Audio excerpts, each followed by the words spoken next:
All right, man. We are live. Killer intro, man. What's up, guys? What's going on, man? Today, man. Well, tonight, I should say. This is the third year, man, on the channel. So I figure I'd bring some people on, you know. Johnny and Pops, man. They big influence on me to want to start a channel and shit. Anthony and Tex, man, always been there. Like, you know, so it's like, hell yeah, let's get it going. We're going to do a haul stream. I also got a giveaway at the end, but it's a giveaway entry. So give people time to enter and shit. And then, you know, but what's going on with y'all? Shit, glad to be here, man. I can't believe, like I said earlier, 3 years, man. Like 3 years went by pretty fucking quick. It don't seem like it was that long ago. I'll tell that story a little bit later on the stream, but there was a once upon a time before Dirk had his own channel and all that. Begging a motherfucker to come on my stream was a little, it was a little much. It took some convincing to get him in front of a camera to have some fun. Yeah. And now it's like it's just clockwork for him now. So, hell yeah, man. Yeah, that was the first time I ever came on live. Was Johnny's channel, man. And yeah, man. But yeah, man. And I remember Dirk hitting me up and me and him going backstage one Sunday afternoon for an hour or so and kind of fucking around with some settings and trying to figure out how to get the live set up. And that's crazy. That's been 3 years ago, man.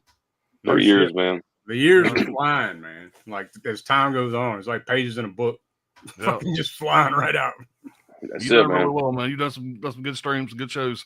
I appreciate it, man. Yeah, and That's you know, right. Dead Pit as well, like big, huge influence, man. Like wanted me to get on this damn thing and do the damn thing because there's so many people, you know, doing shit that like it's just like rinse and repeat bullshit, and that's kind of what it inspired me, like to want to get on here and do shit.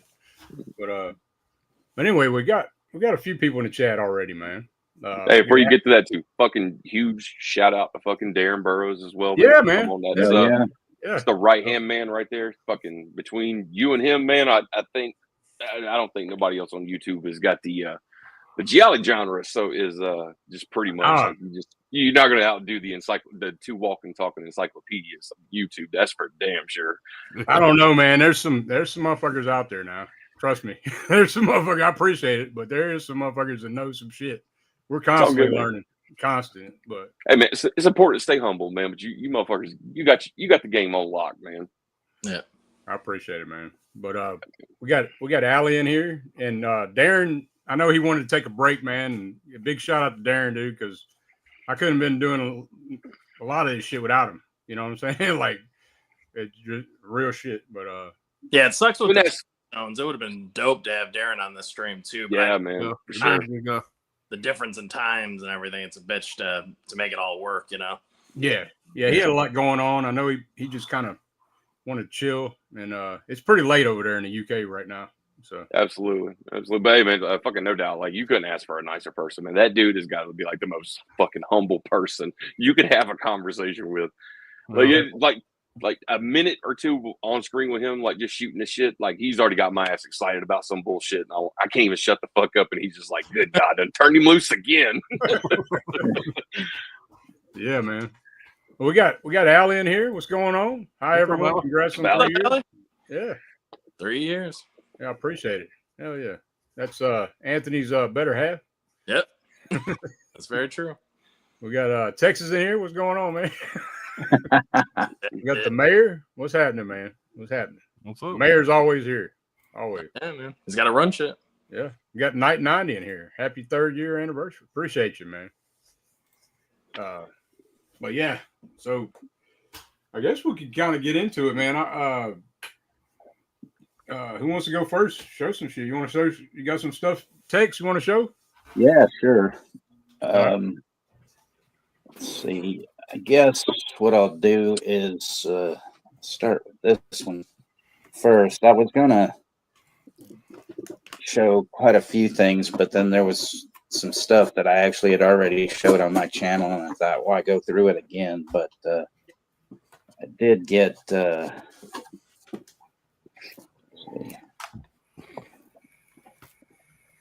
next. I already got the 3 previous, but I got the new motorcycle from the Russ Meyer collection. Okay. From Severin. And then Up. And then this late 60s movie that I don't really know much about, but it sounded good, called The Pickup. And it's a exploitation thing, and then it's got an extra disc called Mau Mau Sex, which is, I think it's kind of a sort of a documentary type of thing or something. So yeah, I was glad to pick this one up though, because it sounded pretty decent. And then it came with a couple, the Russ Meyer ones came with a couple of the VHS covers, which the others did as well. It's just unfortunately that none of these that I got were autographed, although the first batch I got, the movie Vixen, it was autographed by Erica Gavin, which that one's my favorite anyway, so it was nice to get her autographed. And then cool. The other stuff that I got recently was this British sex comedy, Entertaining Mr. Sloan. Oh, hell. And, it came with I bought the bundle, so it came with a keychain that looks exactly like this. And then this movie, In My Skin. It looks pretty brutal. It was. I got this as part of the bundle also. That's fun for the. Yeah, fun for the whole family. Yeah, Right. There you We got a Fat Pig. The Concrete says happy 3 years, dudes. Appreciate you, man. Ah, cool. You got Darren in here. What's happening, man? Oh Jake man, Darren. The man himself. he must have knew we were talking about him, so he Yeah. came in. Texas, that's some very unique. Looks like some cases there from Severin. It looks like one was that side loader for Mr. Sloan, and the other one you had right there in My Skin looks like it's like the old school Vinegar Syndrome one, like they did for not Slaughterhouse, but Blade in the Dark. Blade in the Dark. Yeah. Yeah. And then I know this is one that Dirk's going to be picking up. House of Psychotic Women, Volume 2. Yeah, I'm gonna probably wait for a price drop though. But the movies in it, they look pretty cool. There's this one called Butterfly Kiss with Amanda Plummer that looks just insane. And they all look insane. You know how Severin is. That they just announced that Cliff Tremolo box set that they're going to put out. I don't know much about the guy. Darren may know more about him than I do, but that guy's movies just look batshit crazy. But they get in the bundle though. You got a fucking actual board game. You got the mystery game. Yeah, that was supposed to come out with the first set, but they couldn't get it out in time. So they included it this time, right? With that bundle. Yeah. But it's crazy because I thought like they showed kind of like the playing pieces and stuff, but I thought it was just going to be some shit made out of paper or something, cheap. I didn't know it was going to be an actual fucking real, like, board game and stuff. Yeah. That's crazy. But yeah, that's pretty much, what I've got. So, okay. Well, cool. We got Acres of Movies in here. It says, what is your favorite movie where the person is unclear who they are or what is happening and they start piecing it together? Memento. Yeah. I just watched one the other night. Fucking Long Kiss Goodnight, Gina Davis. Oh man, good. I think it might be for me. It might be Footprints on the Moon. Might be. But I was Johnny, man, man. Minority Report. Was that Minority Report? What about it? Yeah. Where like he's trying to piece together what happened. Yeah. It's like that amnesia thing where they're like, how did I get here? Who am I? And what did I do before I fucking blacked out and woke up? Exactly. Yeah. Yeah. I was going to ask. That's a great haul you got there, man. The Russ Myers flicks you got from Severin, man. How would you say they hold up? Have you had a chance to take a peek at the scans or any of the features they put together for them? No, not really, not yet. But I mean, if anybody's gonna, do them justice, it's gonna be Severin. The weird thing about this was too, when they announced it, I actually was on one of my streams, or maybe it was one of Sean's streams, and I had recently looked at the RM Films website, and I was like, "What the fuck? This thing hasn't been updated in like 2 years." And they wanted like $80 for like, Blu-rays. And I'm like, this is bullshit, because I knew the scans were probably shit, even though he owned all his negatives and everything like that. And then lo and behold, like 2 days later, I see this thing on the Severin website about them putting, no, actually it was on Facebook in a group I belong to. Somebody said, oh, this is one of the movies that's going to come out soon. And it was Super Vixens. And I was like, I told this guy, I was like, holy shit. I go, is anything else coming out? He goes, that's the only one that they showed at this thing I was at. And then I read like a couple of days later how they were putting out the Vixen trilogy. And I was just, I was like, yes, thank God. Cause those movies deserve, to be, put out and good quality and stuff like that. Did you ever see the? I hate to keep going on the subject of it, but that's some cool shit though you showed. Did you ever see the old school box set that Arrow Video had put out of the Russ Meyer collection? Yeah, I did. I knew about it. I found out about that too late. I heard it's you know, it's decent, but I don't know for sure if it's you know what the quality of it is. But of course, it was old, man. It was definitely. I mean, it was probably a decade or so ago, maybe even longer. But I I just know, remember seeing a few people who showed it off.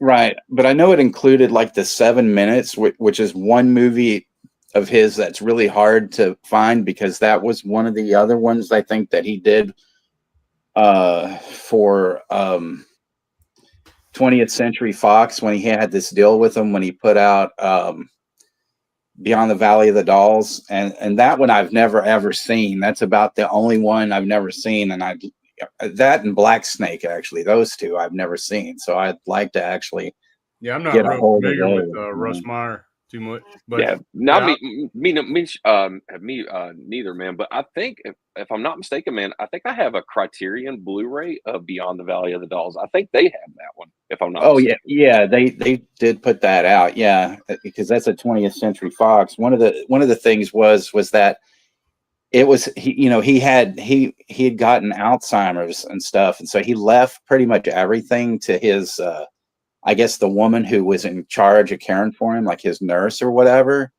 So she didn't know what to do with that stuff, and so when Dave Gregory contacted her, they struck that deal for those the first 3 and then these other 2, and I guess he's going to have another meeting with her to put the other stuff out because he wants to put it out. She just wanted to make sure that everything was taken care of and would be like preserved and done properly, and so that's why they haven't put everything out. She wanted to see how it would go because I guess I think Criterion wanted to put out Faster Pussycat Kill Kill, but that was it. That was the only thing. And she's like, no, I'm not going to do that. I want these movies, to come out and, do him justice, I know that Psychotic Women set has that Spanish giallo, the glass ceiling in there. Because I seen Darren reminded me, I forgot that was in that set, that glass, the glass yeah, ceiling. it is. Yeah. Yeah. It's Butterfly Kiss, Morgiana, The Savage Eye, and The Glass Ceiling. Okay. We got Holland in here. What's up, dudes? What's going on, man? What's up, Holland? We got Acres good answers and thanks. Dell on movies. What's happening? What's up, Dell? Always been a Johnny's Boutique fan, so glad to see him on these. Awesome. Oh, dude, thank you, man. Thank you so much. And then Johnny's all right. Chris says, "What's the evening, everyone? What's going on?" What's up, Chris? What's up, Chris? Congratulations to the president of the Peter Bark fan club. That's right. Yeah, that's Darren. Yep. Yeah. Let's see. I acquired my summer rental 4Ks, and one I kept, and the other I gave it away.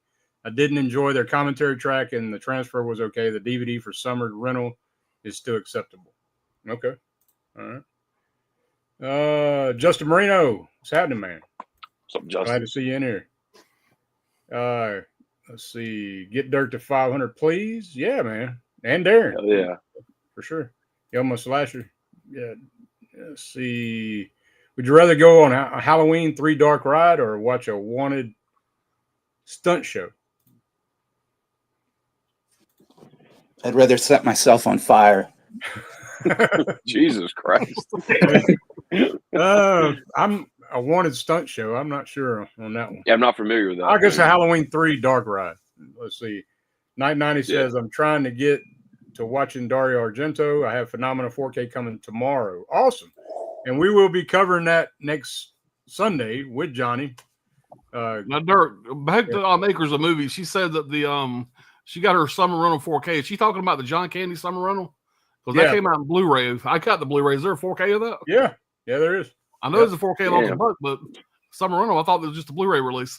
No, it just got a 4K. Like a new Blu-ray release from Kino. I didn't see a 4K release of that one.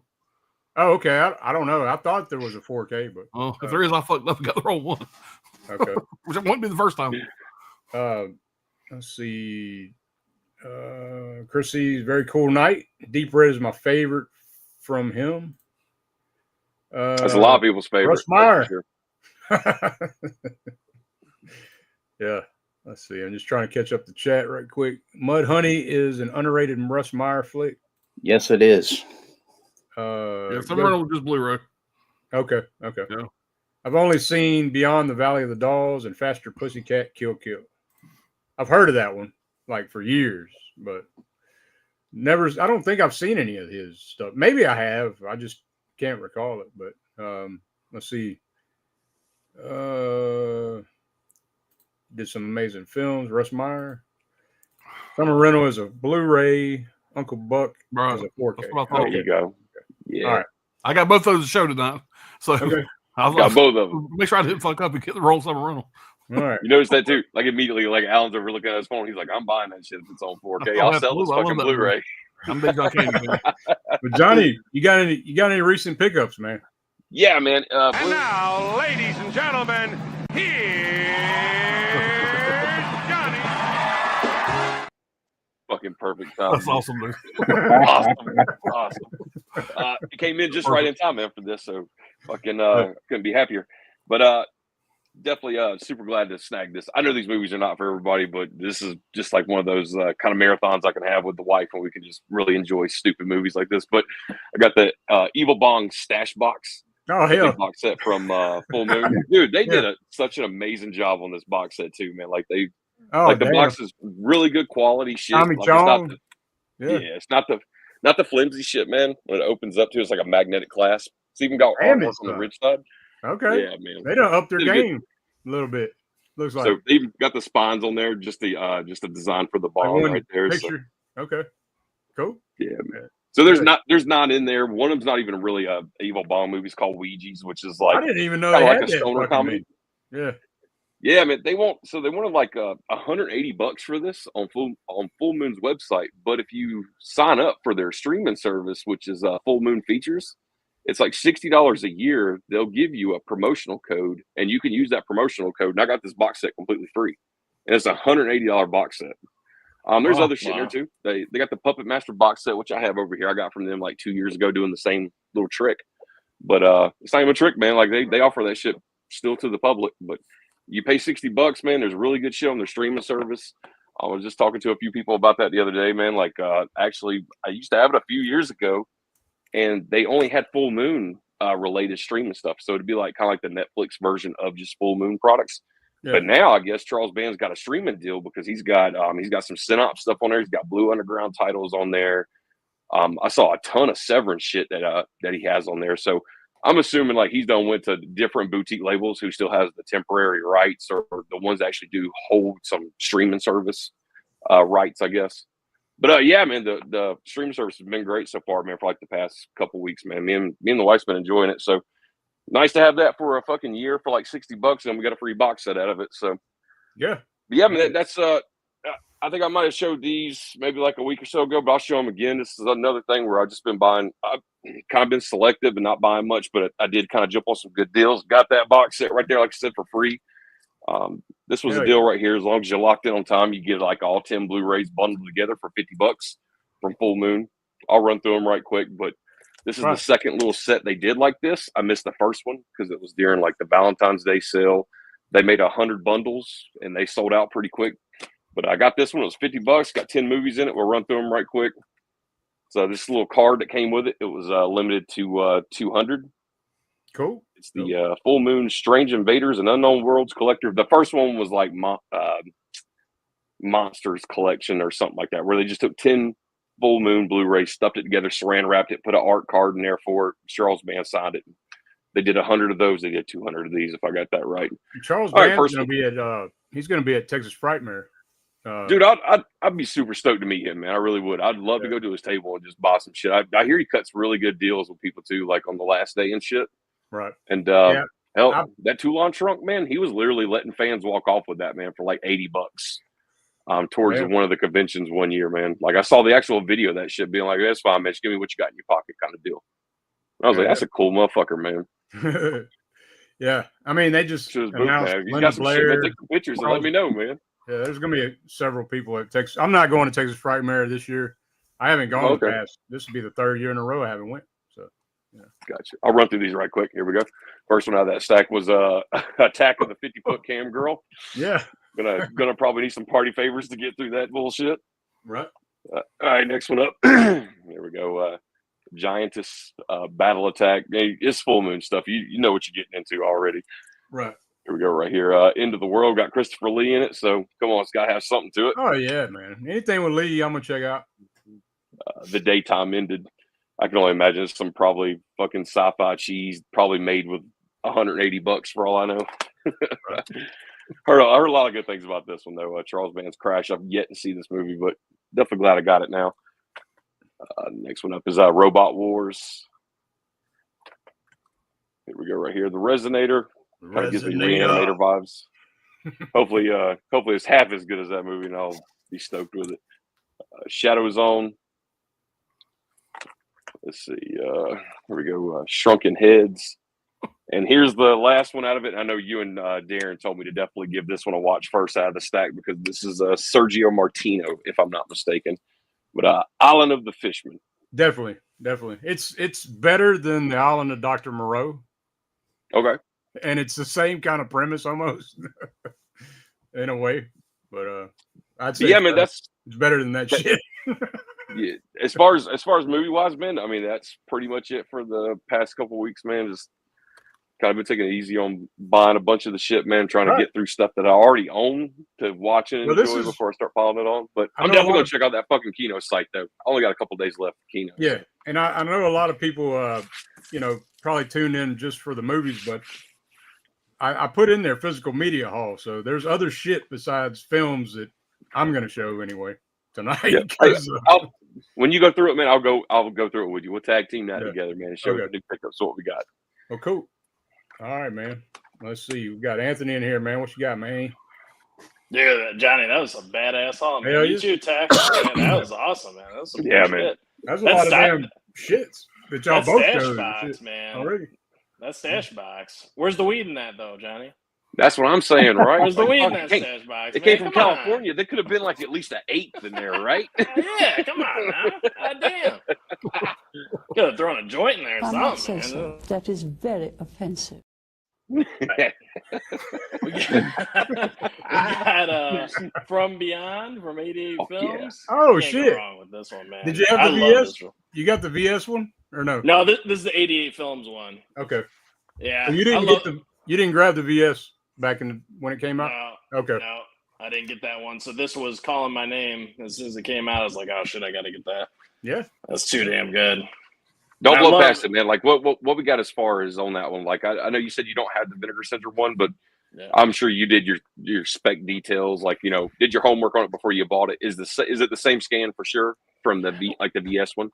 Well, you know what's funny about it is I think the VS one has like I'm not sure if it's the same scan or not, but I think the VS one has like doesn't it have like a full length documentary attached to it or something? So I think since I checked it out. Yeah. I think the VS one might be better than this, but I figured since 88 Films just put this out or whatever, and it had some badass artwork and stuff to it, I'd just go ahead and pick it because it has a lot of the special features and stuff on it. Like, look at all these features. Yeah, Jesus. But I think there's a documentary or a making of on the VS release that's not on this. Okay. Yeah, I believe. I think so. So they're making you buy. If you're a huge fan, you got to get that one too, basically. Exactly. You got to get them both. Yeah, get them both. Right. But speaking of Vinegar Syndrome, go ahead and show off everybody's favorite movie, Congo. Oh, motherfucker! With a little bit of jizz right in the eye there. It's getting nutted right in the eye. Right. Oh, fuck! Look, it could be a pile of shit out of somebody's asshole. That's a great fucking movie for that clip, man. That's an awesome movie. But I mean, I don't know. I love this fucking with you, Anthony. I know, dude. I know. Trust me, this movie gets shit on all. I heard the Dead Pit guys. Everybody was talking shit about this movie. I'm like, God damn, poor Congo, man. I'm like the only one that likes it. Well, me and Rambo Raff, we both like it. Right. But yeah, dude, I love Congo. It might be a nostalgia thing because I've been watching.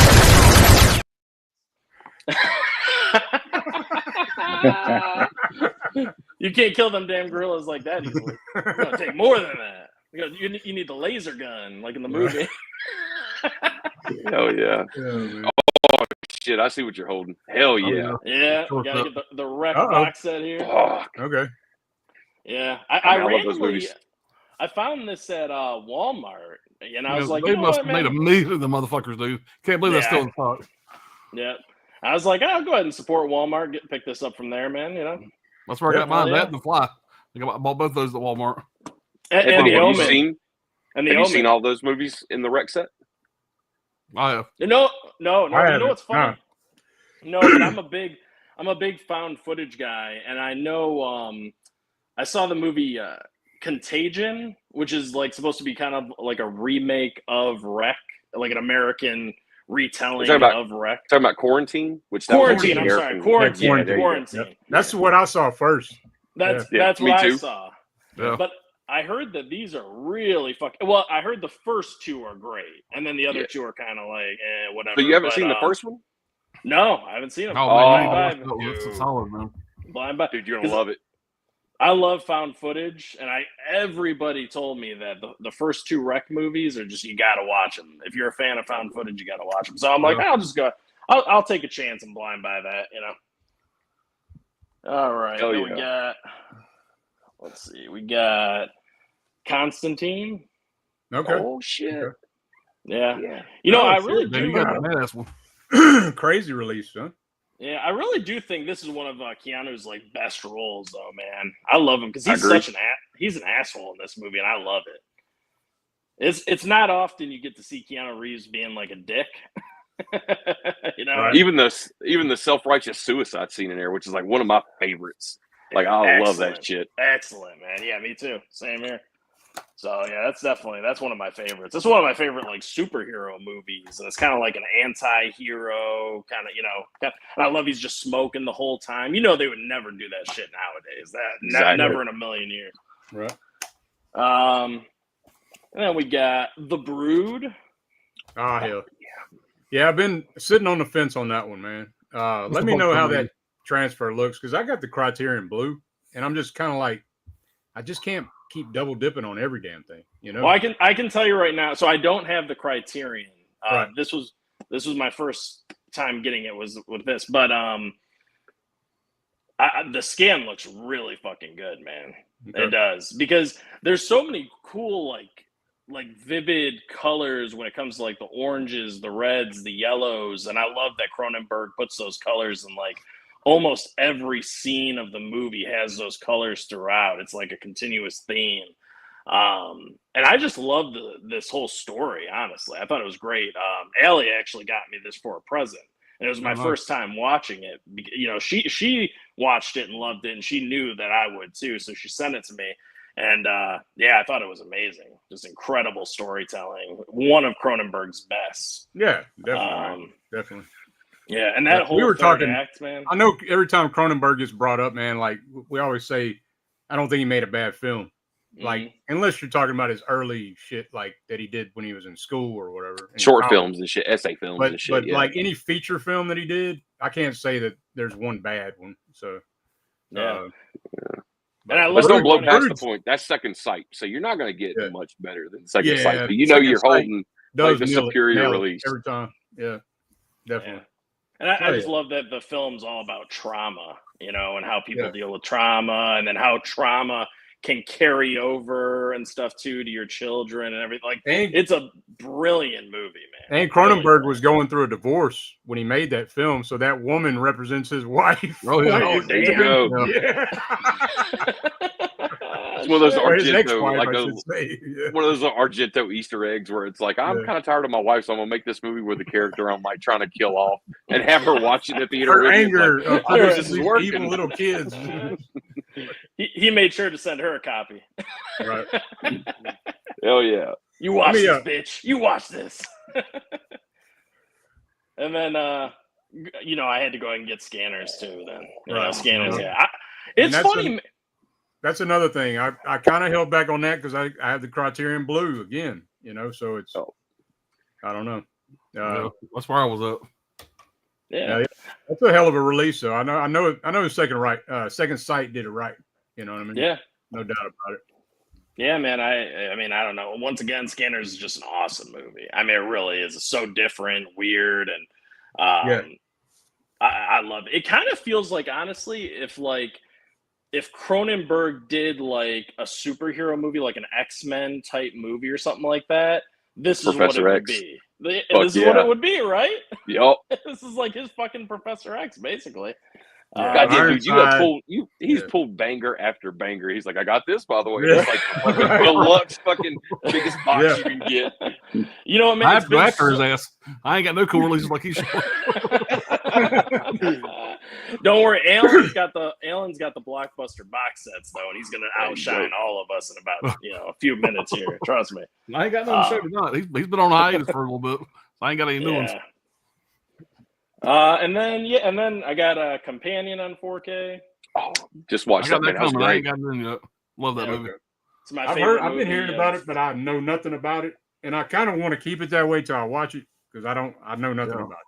Yeah, going completely blind, Dirk. Don't let anyone spoil it. I'm not even gonna say what it's about. Just go in blind and watch it. But it's definitely my favorite movie of 2025 so far. Oh, mine too, by far.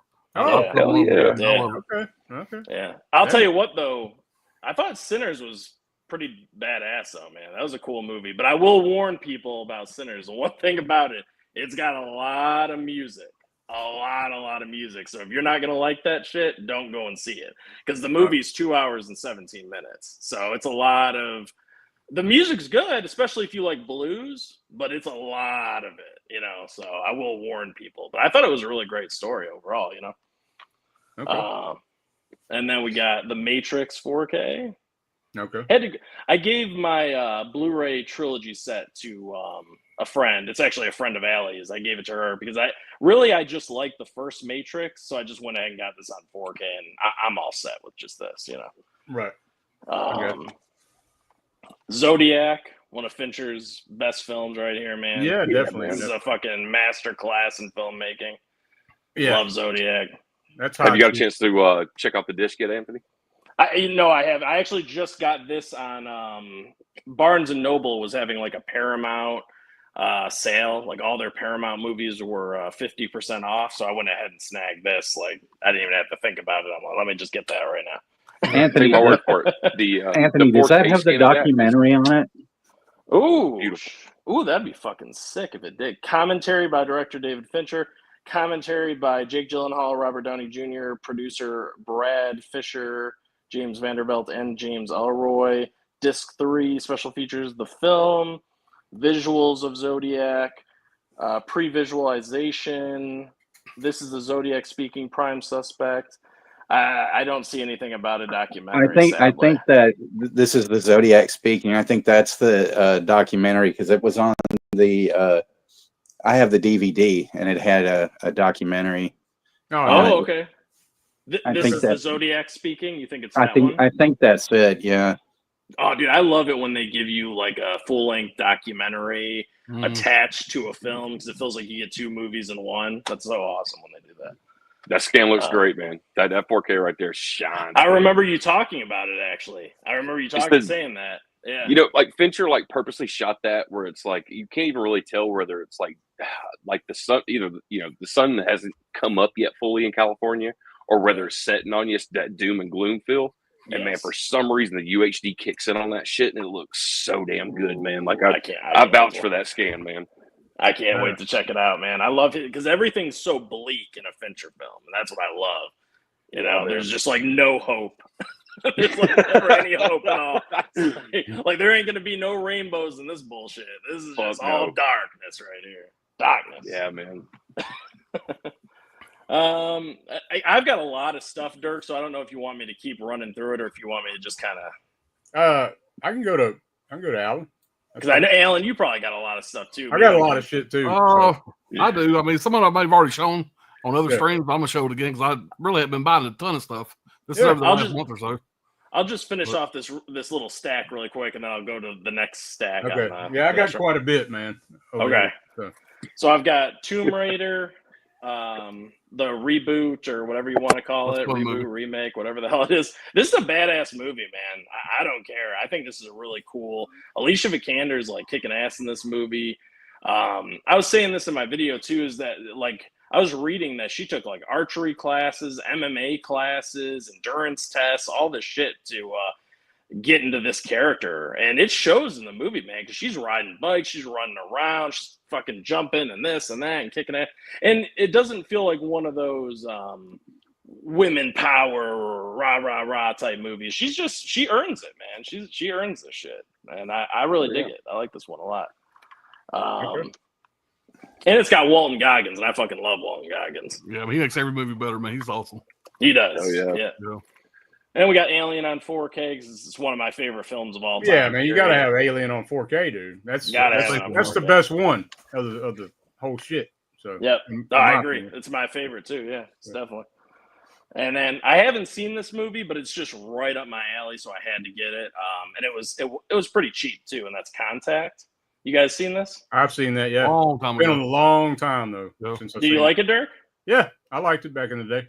Yep. Dude, this is insane. I mean, you got Matthew McConaughey, Jodie Foster, James Woods, John Hurt, Tom Skerritt, Angela Bassett.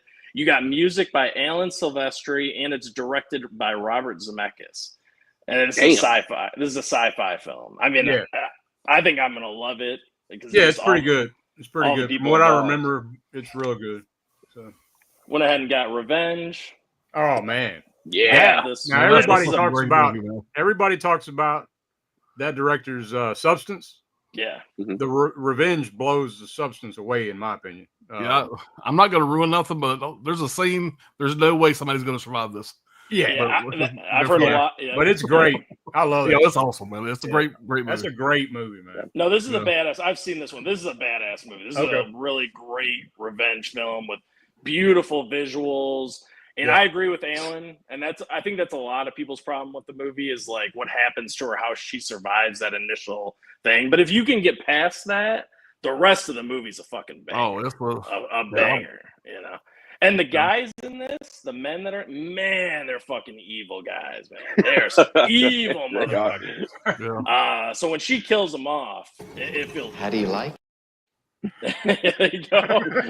When she starts killing them off, man, it's fucking awesome.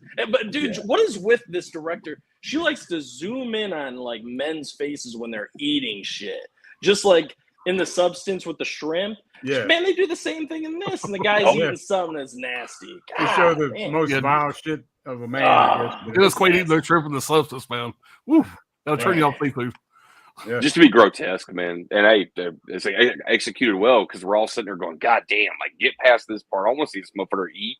Yes, yeah. And then the last one in this half of the stack is Little Miss Sunshine. Love this. Okay. Oh, it's such a great movie. It is, man. Yeah, anybody, I don't care who you are, you can enjoy this movie. This is like one of the best comedy dramas around, you know, period. Great road trip movie. And it's fucking hilarious. And like, especially if you have like a darker sense of humor, this movie's fantastic, man. You're going to love it. I agree. Not even to spoil it, but one of my favorite scenes of that is when Steve Carell is like trying to tell Paul Dano's character, he's like, "I think you're colorblind," and he wigs out in the backseat of that fucking yeah, man, he fucking freaks out, dude. Or when Steve Carell's trying to tell the story about how he tried to commit suicide, and like Greg Kinnear keeps telling him like, "Shut up, don't say that in front of her, don't tell my daughter that story." That shit's so funny, man. But yeah, that's it for that half, man. All right, save the rest for next round. Cool, man. Goddamn bangers, man. Dude, goddamn. Jesus. All right. Damn, look at Alan's shit behind him, man. Holy shit. Dude, I got shit. This room's a fucking disaster right now, man. I've been selling titles and on eBay and whatnot, and I got a fucking mess. So y'all just ignore the background. Making it happen. You're making it happen. First one here, Long Kiss Goodnight, man. This is a fucking great release by Arrow, man. I watched this the other night. It looks fantastic. I haven't seen this movie in a long, long time. It's been a minute. Yeah. I love the black case. That artwork looks fantastic. But the best part about this entire movie is the insert. You get Leprechaun Samuel L. Jackson. Merry Christmas. Hell yeah. I tell you what, man, this is a great fucking scan. They're absolutely knocked it out of the fucking park, man. It's last time I saw that was that in the 90s when they the early 2000s, one of the two. Yeah, it was 90s. Okay. 90s. But man, it's a good one, man. That's a good release. This next one kind of mirrors my last a cholesterol test, blood and chocolate. this is from the last horror pack, which I've only got those. Johnny got me on the horror packs, but I've got 2 so far. Really fucking enjoyed them, man. So far, awesome, man. This one here I actually got from Brad, whatever it's The Gunman with Sean Penn. Never seen it, but heard it was a pretty good time. So looking forward to checking that one out. Okay. Don't know anything about it. I still have not seen this fucking movie. Right. I showed the I've seen clips of it, yeah. I showed the trailer to my wife tonight. We're gonna watch it maybe tomorrow night. But at least sometime this week we're gonna check it out. I know a lot of people say this is a really funny movie, but never seen it. So it's really funny, man. It's really funny. This is old John Cusack comedy back in the day. Not his best comedy, but it's a good time. This is on Kino just put this out on Blu-ray. I seen this back in theaters back in the day, and it's still good. It didn't really hold up great. It's got Robert Loggia in it. He's got a pretty fun part in it. So, but yeah, pretty fun. I might have seen that. I can't remember though, man. That sounds back in the day. John Cusack's comedies were great, man. Yeah, he was all over the place back then. The Sure Thing's my favorite one by far. That's a pretty good one though. Not his best. What, Better Off Dead or One Crazy Summer? Better Off Dead's great, but The Sure Thing. Oh, The Sure Thing's his best one in my opinion. Okay. John Candy, Local Bug 4K. That was a day one. No brainer on that one. Not to interrupt you, Alan, but I just watched. You held that Hot Pursuit with John Cusack. I just watched a movie with him in it, and I want to say it was called High Fidelity. I think was the name of it. Yeah. Yeah, dude, that was a pretty alright movie, man. But there was like a lot of drama though in that movie. I thought it was going to be like a full-fledged comedy, but I have definitely seen that one. I don't remember too much about it, John. It's been a long time since I've seen it. This one here is kind of silly. We also got Keith David in this playing a Jamaican. So he's pretty funny in this. It's worth watching, man. If you're a fan of these kind of movies, I mean, me and the wife had a good time with it. Right. Oh yeah. This is another day one. Tommy Boy's. Look, I still haven't opened it yet. Just got it in. I just heard that's a fucking classic. I've just heard some stuff about Chris Farley, like that he didn't want to be known as the funny fat guy. Right. I didn't know that shit. I just heard about that. Oh, he was super self-conscious, man. Yeah. About all kind of stuff where he had all kind of issues, whatever. But you know, he was always the life of the party. You know, which obviously took him out finally. Which, some sad shit. He was kind of our generation's John Belushi, I guess. Definitely. So, this movie here has got a lot of hate, man. I watched it the other night and I had a good time with it, man. So this is I haven't seen it yet. So I'm not going to say anything about it, but like I said, there's it's not the greatest werewolf movie, but I will say, Dirk, when you do watch it, there are some really fucking cool shots in this. I don't want to ruin it. I want to talk about it because it looks so fucking cool. But there's one fucking cool shot. You'll know when you see it. You'll know when you see it. Yeah. So I had a good time with it. How many times I go back and revisit it? Yeah. I don't know, but I'm gonna keep it in the collection. I enjoyed it. I heard a lot of hate, but I don't know. So right when Dirk messaged me to get on here, me and my wife, that's our first time watching it tonight. We was like 40 minutes into it, and I had to hit pause so we could jump on here right quick. I was like, we'll finish it when we got off the stream. So yeah, I was like 40 minutes into it finally. All right, well, when you're done with it, let me know, John. I want to what you think about that one shot. You know what I'm talking about. Gotcha. I like that one a lot too, Alan. I know exactly what shot you're talking about. I know exactly what you're talking about. I'm saying Lee Winnell, man. I think he's a talented dude. Yeah. Lee Winnell's awesome, man. Yeah. This is another one from the horror pack. I haven't seen 1 or 2, but I guess I'm gonna have to hunt those down and pick them up. 1031. What is that? 1031. 1031 part 3. This is part 3. Oh yeah. Shit. Okay. This is one of those don't fucking ask me no questions because I have nothing for you. But Dick Dynamite, 1944. This is one of the ones I'm going to pull for Gizmo show tomorrow night. My pull 25 to pick from. This is going to be in that. But yeah, Dick Dynamite, 1944. That was a free shipping title from Orbit. Right. This is another one from the horror pack. Nazis at the Center of the Earth. Oh, yeah. So we'll see. This is one that I've always kind of wanted to check out just because I'm a huge Quentin Tarantino fan. And they put his name on the cover of this one here, even though he's got really nothing to do with the film. But Big Bad Wolves. He said it's the best film of the year. Probably ain't. Oh, Tarantino's he's 50-50. He's a roll of the dice. Yeah. So like I said, I've always been kind of intrigued by it. So I got it now. I just watched it up. This is one of my favorite comedy shows from a few years back. I found a really good deal on these. Wanted to put them in the collection. It's the whole series of Shameless. Oh, hell. Okay. Yeah, Frank from Shameless, dude. William H. Macy fucking kills that role. Yeah. You ain't seen this show, man. This is a European show that I think it's European. That we did an American version of it. Man, it's a funny ass show. I've seen like the first 3 seasons or something. Yeah, but Frank's awesome.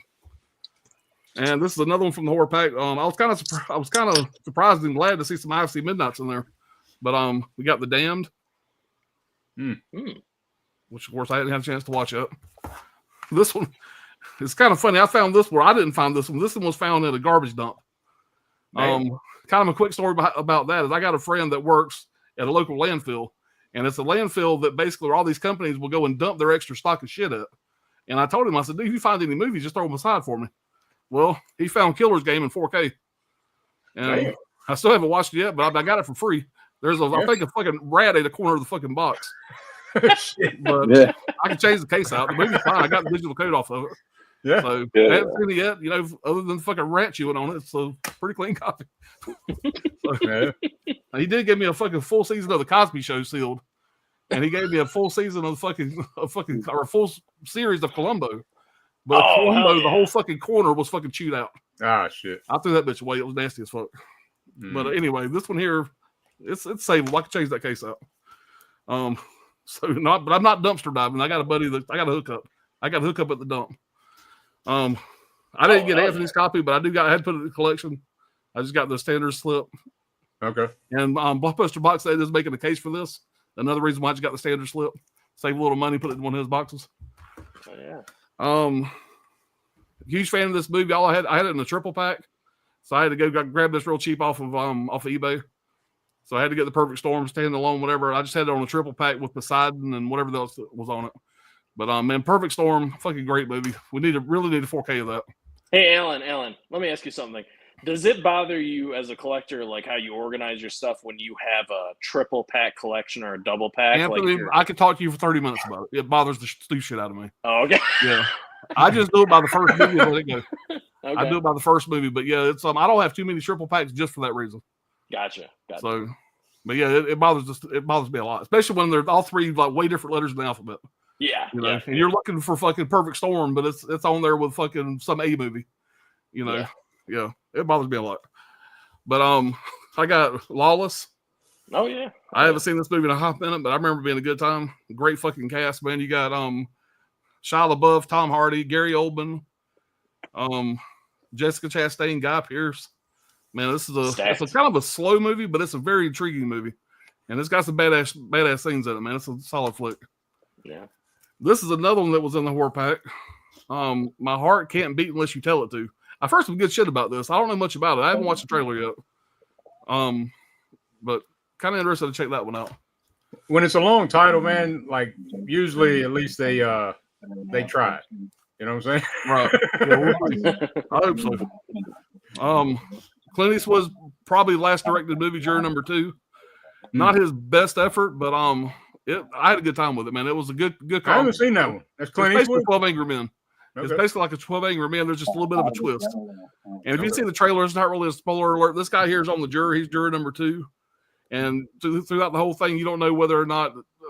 I don't want to say too much about it. I don't want to spoil it. The trailer kind of spoils it already. But he could be the one that's guilty of the crime that he's on the jury for. This was shot in Savannah, Georgia. My ex-wife at the time was a traveling nurse working in Savannah, Georgia. And she didn't meet him, but she got to see Clint Eastwood, directing from a distance. So that kind of pissed me off. Damn. But anyway, man. I mean, he's like 90-something years old. I'm pretty sure this is probably his last thing. Right. He's 95, right? Yeah. I believe. Yeah. But crazy. I mean, I kind of wish he'd have went out on El Camino. That would have been a great way to end his career. This is not a bad movie, though. A lot of people kind of shit on, say it's kind of slow. Maybe because I'm biased because I'm such a Clint Eastwood fan. I went into it with, just kind of being hopeful. And I had a good time with it. A little slow in parts, but it was good. I thought that was a good movie, man. I thought it was really good. I enjoyed it, man. I enjoyed it. Yeah. I seen a post from Clint not long ago, man. That was pretty damn. Did you see that post that he put up? I think he put it on Twitter or something. He put it on somewhere, but I had read it, man. It was pretty sad. But like he's talking about getting up in age, and he's saying that like he kind of regrets chasing the lime life, and now like none of his family's close to him, like with where he lives. Right. And I don't know, man. You just got, if you can, seek that out. I know you dig it. Yeah. It really hit you I'll in the definitely damn do that, man. feels. You know what I'm saying? I was tripping out, dude. Yeah. You had a hell of a career, man. Hell yeah. And Gene Hackman, same age, 95. I mean, you know. Yeah. Damn it. Makes me feel old, but all of our heroes are getting old and going on, man. It sucks. Yep. So another IFC Midnight from the Horror Pack. The Other Lamb. Okay. Don't know nothing about it.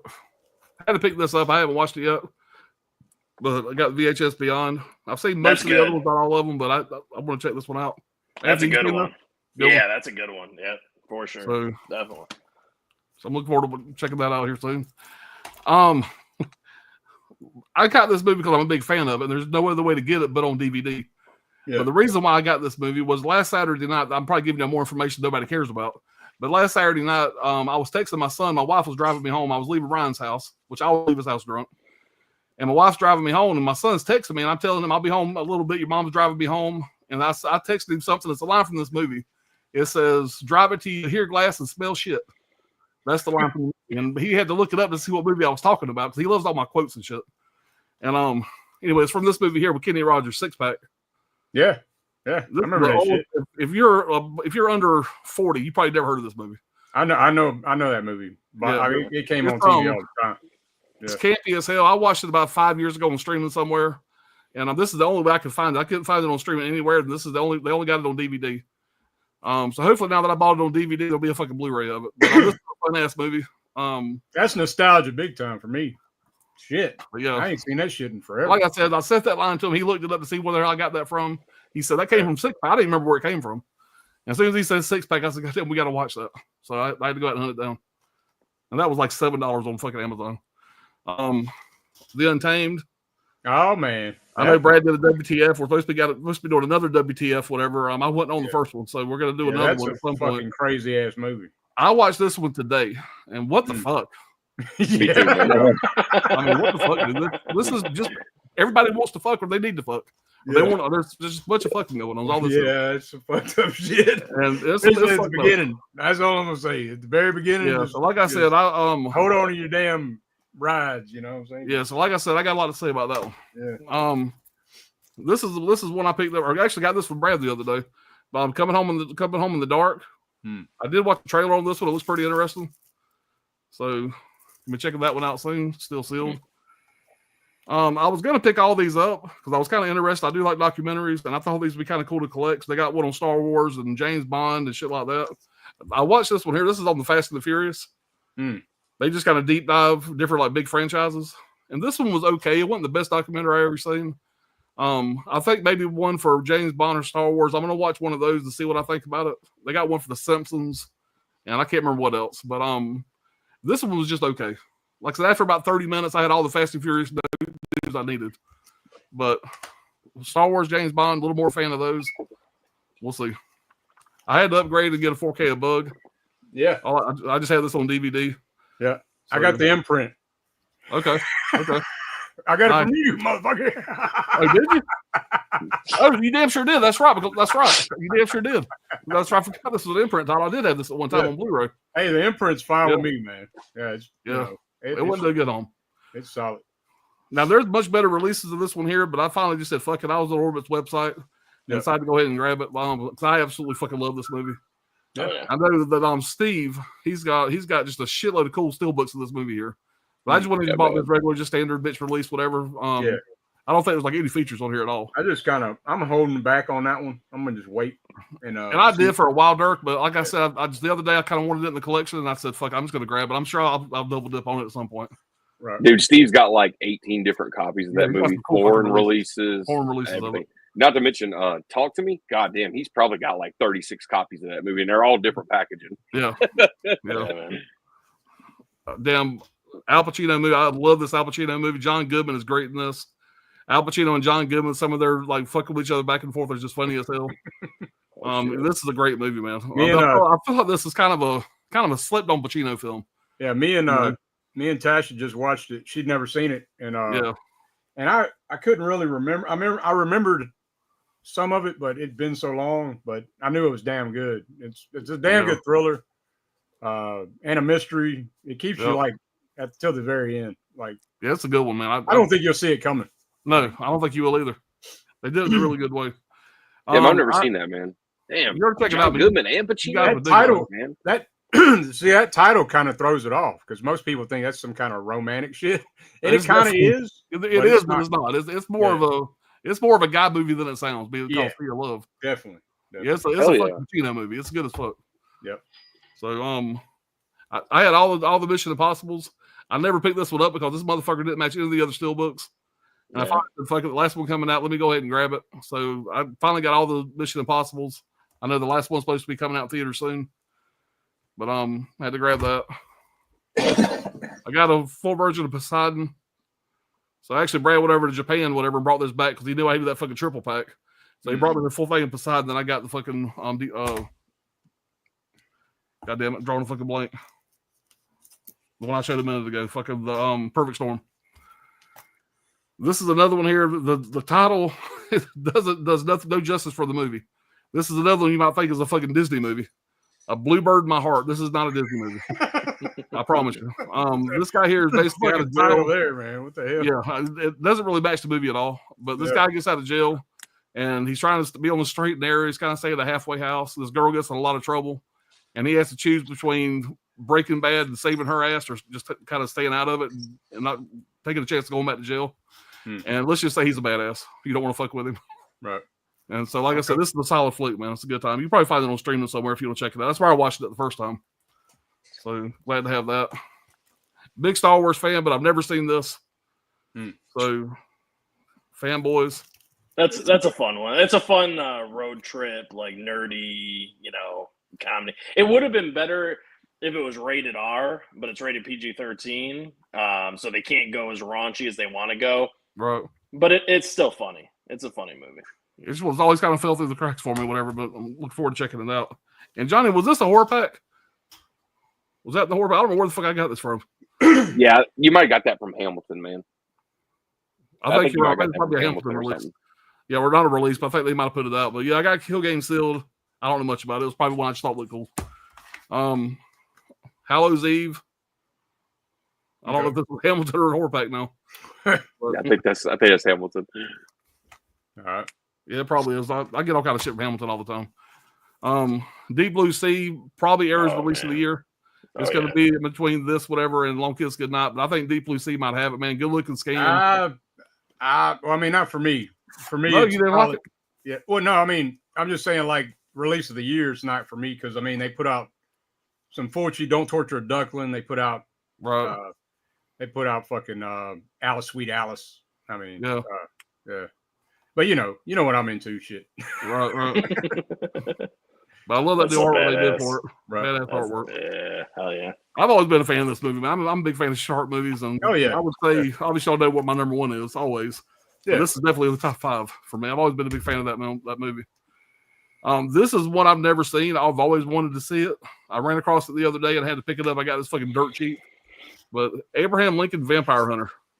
That's a good one. I dig that movie, man. Never fucking watched it. I've seen pieces of it, so I don't know all the way. But like I said, the case came broke. I replaced the case, whatever. The discs are in good shape. Okay. So I'm gonna check that one out soon. Yeah, it's definitely a good one, Alan. I think you'll like it. Yeah, the trailer looks cool as hell. Yep. So, Bad Dreams. Johnny's got this one too. Another one, the horror pack. So this is a documentary, I guess, Johnny. Right? This is they cover the Nightmares Film Festival 2024. So yes, like the film festival. Film festival. Like short films that are selected that are winners from that festival. They do one every year. I think that's like the 3rd or 4th year in a row Horror Pack has released the Bad Dreams each year for a Horror Pack as the exclusive limited edition, of course. Yeah, I got you. I only got a couple more here and I'll be done here. I got 4K of Body Parts. Oh yeah. I also have this from Imprint. I had this from Scream Factory. But I had that 4K. I've always been a big fan of this. I remember back in the 90s, man. I watched it a lot, but I don't know why. Like it's okay, but it's I don't know. I actually watched it when I got the Imprint title. I watched it. Yeah, and man, it still holds up for me. It's kind of silly, obviously. Right. He was getting some roles during that time. Seeing it back in the day. Yeah, he got some roles. He got the Lawnmower Man around that time, I think, too. Yeah. And, yeah. Yeah, he had that. And he was in Psycho 3. Yeah. There's the Blu-ray of Summer Rental. Okay. Great comedy.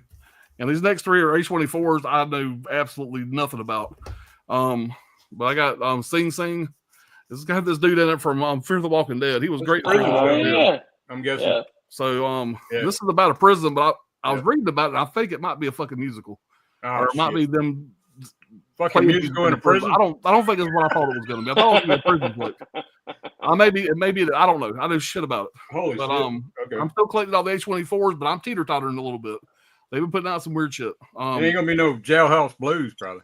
I have no fucking idea what this is, dude. It was the latest A24, so I picked it up, and I'm Right. probably gonna be jumping off that train here soon. Unless they better step their game up. I heard that they're turning into a boutique label.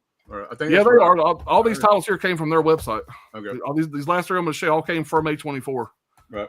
They got their own special packaging and all that bullshit. The Brutalist is getting a lot of rave. I've heard that that motherfucker won an Oscar, right? Oh yeah. But I haven't Brody. I just got these in all at the same time. They're still sealed. Yeah, he won an Oscar. So, I haven't seen. I'm actually looking forward to seeing that one. This next one here, I mean, Nicole Kidman, she still got some gravy on her taters, but I don't know. I probably wouldn't have bought this if it wasn't A24. Yeah. So I heard this wasn't I hate great. that she fucked her face up, man. That's the only thing. You know. Yeah. I don't know why she did that shit, man. Yeah, Tom Cruise put it up the other end. But, Oh Jesus! But yeah, like I said, man, A24 they were hitting it there for a while, man. Where I was loving their films, but they've kind of I did like Heretic. Heretic was fantastic. Yeah. Now they're still hitting it Heretic. every once in a while, but I tell you, the company that I'm liking more than A24 a lot more is fucking Neon. Neon's putting out some killer shit right now. Yeah. Yeah. Heretic I liked until the third act. I know we talked about that before, Dirk. I know we kind of skewed on that one a little bit. I understand where you're coming from, but I pissed me really off a don't. little, you know. But And I mean, I wanna- love the first two acts, were fucking great, and then it was like, fuck, man, why did y'all do it that way? Why did y'all do that shit? Like, I don't know, but I got one more I want to talk about. Me and Ryan watched this last Saturday, and there is no physical release of this movie yet. But y'all see if y'all can find this on streaming. This is a recommendation right here. If y'all can see that, Everyone Is Gonna Die. Oh shit, okay. Man, that is a fucking great movie, man. Me and Ryan watched it last Saturday, whatever, and I did have a lot of alcohol in me, but we both had a blast with it, man. Damn. So it goes places you don't expect it to go, and it's house invasion type movie. Okay. But just kind of think Funny Games. It has kind of a lot of similarities to Funny Games. Okay, I dig that. Different, but different. Is it on Tubi? And I did some research on this. This came out. It said in the closing credits it had a copyright of 2023, but it has a release date of 2025. But there's another name of this movie that came out in 2019. The name's escaping me now. Totally different name. But I was talking to Gizmo about that. He said that more than likely they probably just didn't make any money, and they're trying to remarket it, whatever, to a different audience with a cooler name and cooler poster, that kind of shit. But man, I tell you what, man, I was going into this. Ryan said, "Man, you got to watch this movie." He showed me the trailer. It looked intriguing. We watched it, man. It fucking blew us away. So y'all get a chance to find it on stream and check it out. Is that on Tubi? We watched it on Vudu. Or Fandango at Home, whatever it's called now. Fandango. Yeah, we bought it on there, or he actually bought it on there on his. But I was trying to find a DVD or anything. There's no releases of that movie anywhere.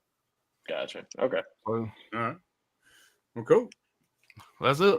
All right, man. Yeah. Well, I'm gonna show a few things.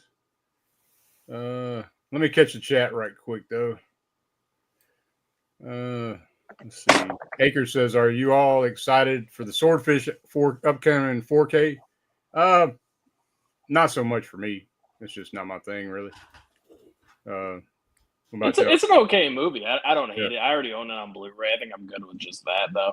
It's not a bad movie, but it's not one that I rewatch a ton, so I probably wouldn't upgrade it.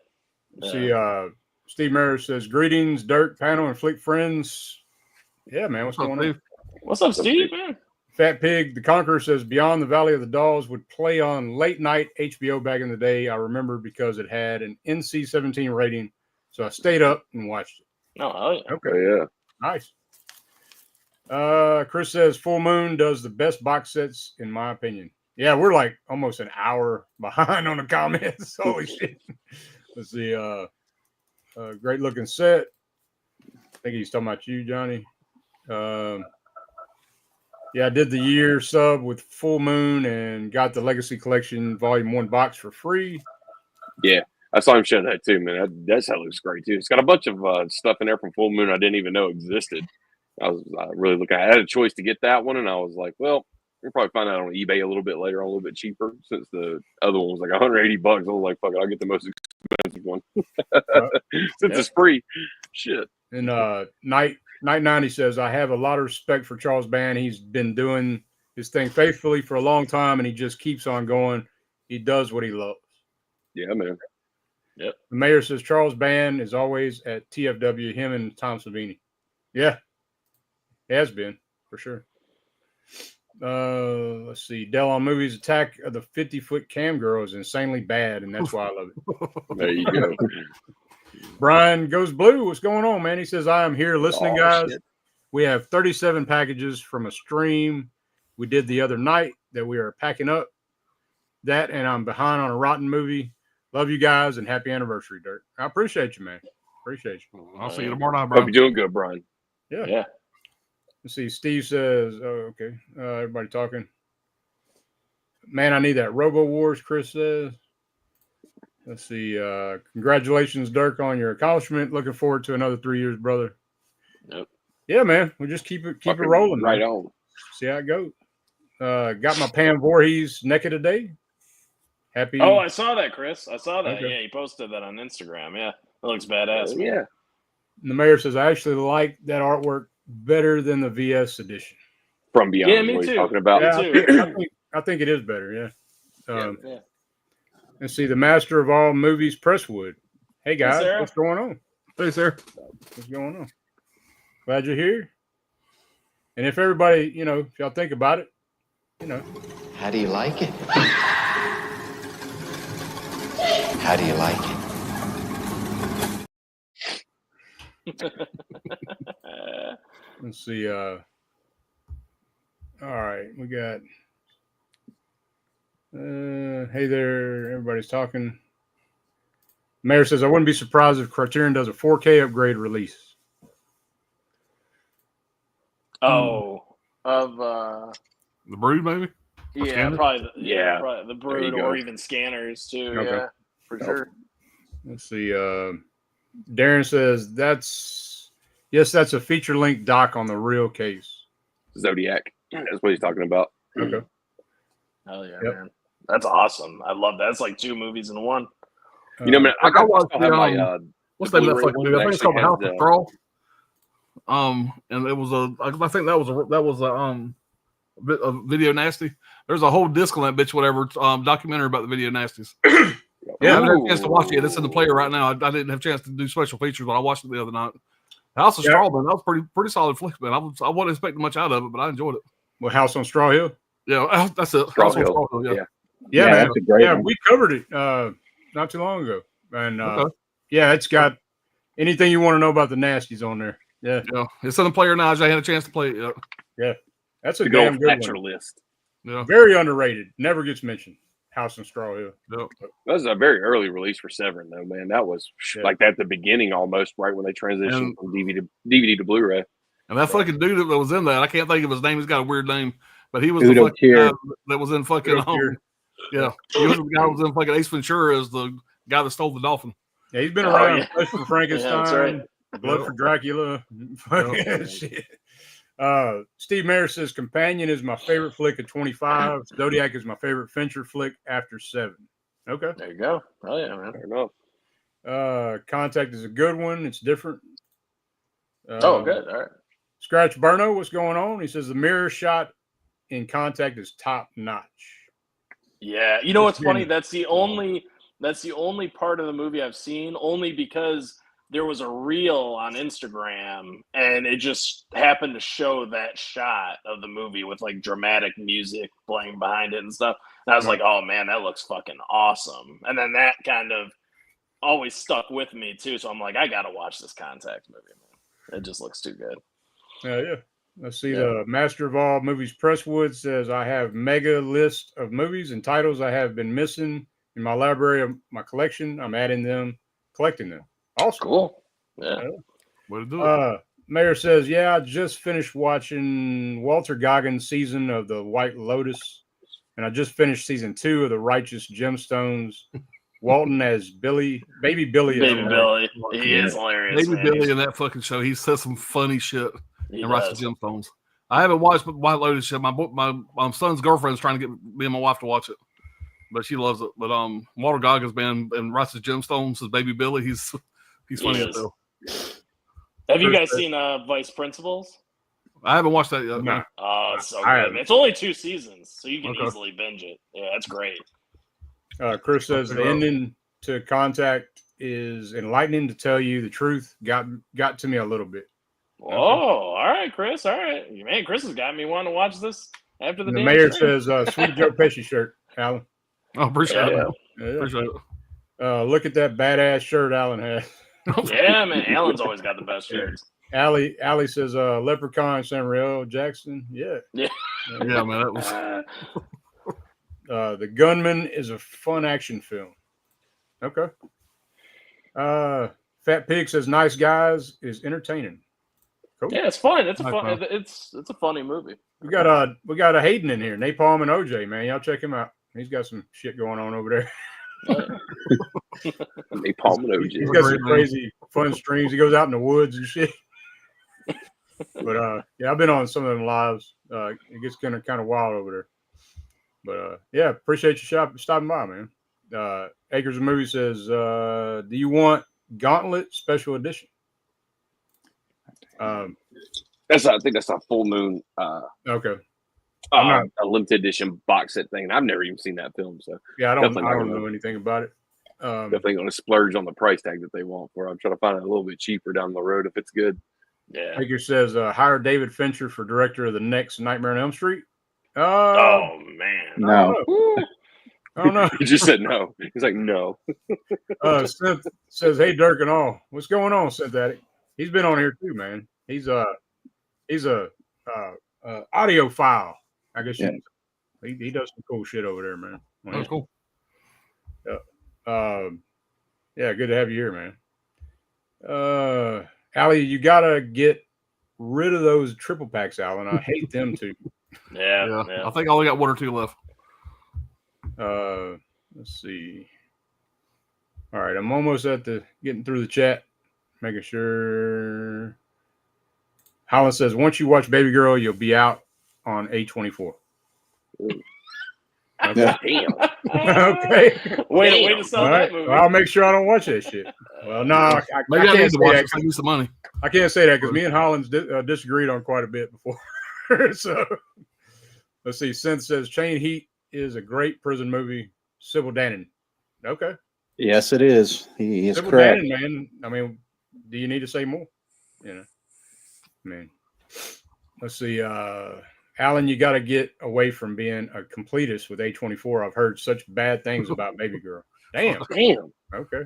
Yeah, Baby Girl's just getting shit on. Yeah. I just paid like $30 for that fucking movie. Shit. That's the Now problem. you leave man. it still, find it on A24, stream, and just sell that bitch.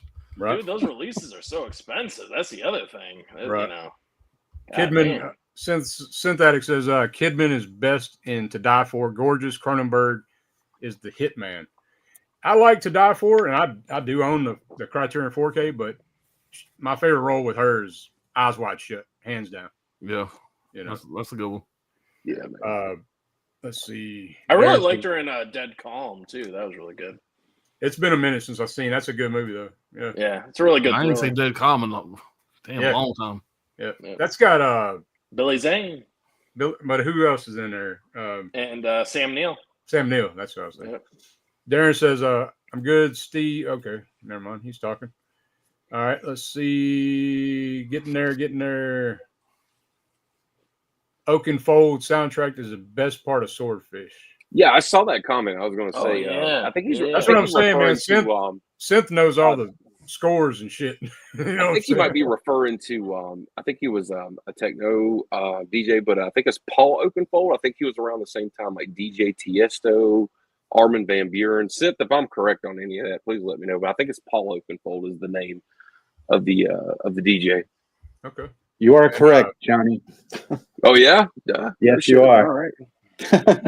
Sarah says I have 1,400 videos on my iPad, 339 videos on my iPhone 16 Pro.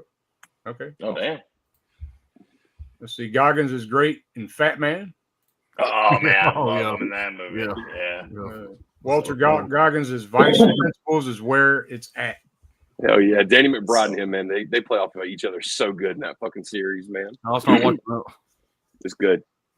Also amazing in Fallout. Oh, yeah. He killed it in Fallout. Man, that next fucking season ain't come out until like 2026, I don't think.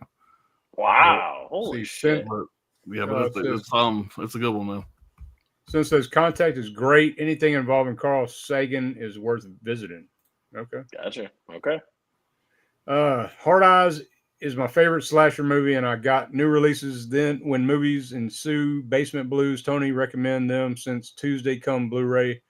I have been going Walmart to Walmart's. Okay. Oh, yeah. Let's see. Allie, I wish A24 would release their older, better movies in those cool editions. Hereditary deserves one. Definitely. Amen. Yeah. I completely agree on that comment. It needs a way better release, yeah. Yeah. And Brian Goes Blue. I thought Alan would have jumped off the A24 train after Charles Swan. The third. That's the first A24 movie, by the way. The spines aren't even numbered. Just stop, please, before it's too late. Everyone's begging you to stop, Alan. Before it's too late, I got 100 of the fuckers over there. Damn. All right. Put them on whatnot, man. Just put them all on whatnot. Except for Heretic. Keep Heretic. All right. I'd say it's 50-50 what I'd keep. If I ever did that, I'd keep about half of them, probably. Right. I'm going to show a few things here, but I just got to show this for no necessary reason. I'm just going to do it, you know. Here we go. Let the girl go!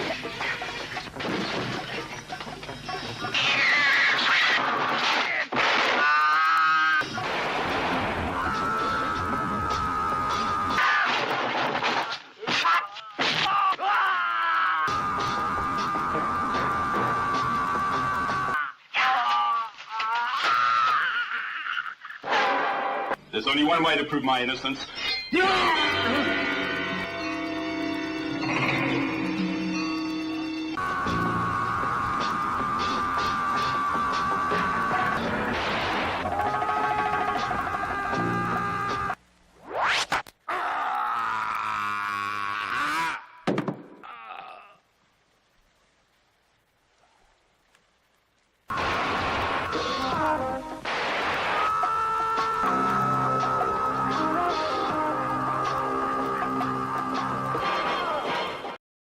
All right.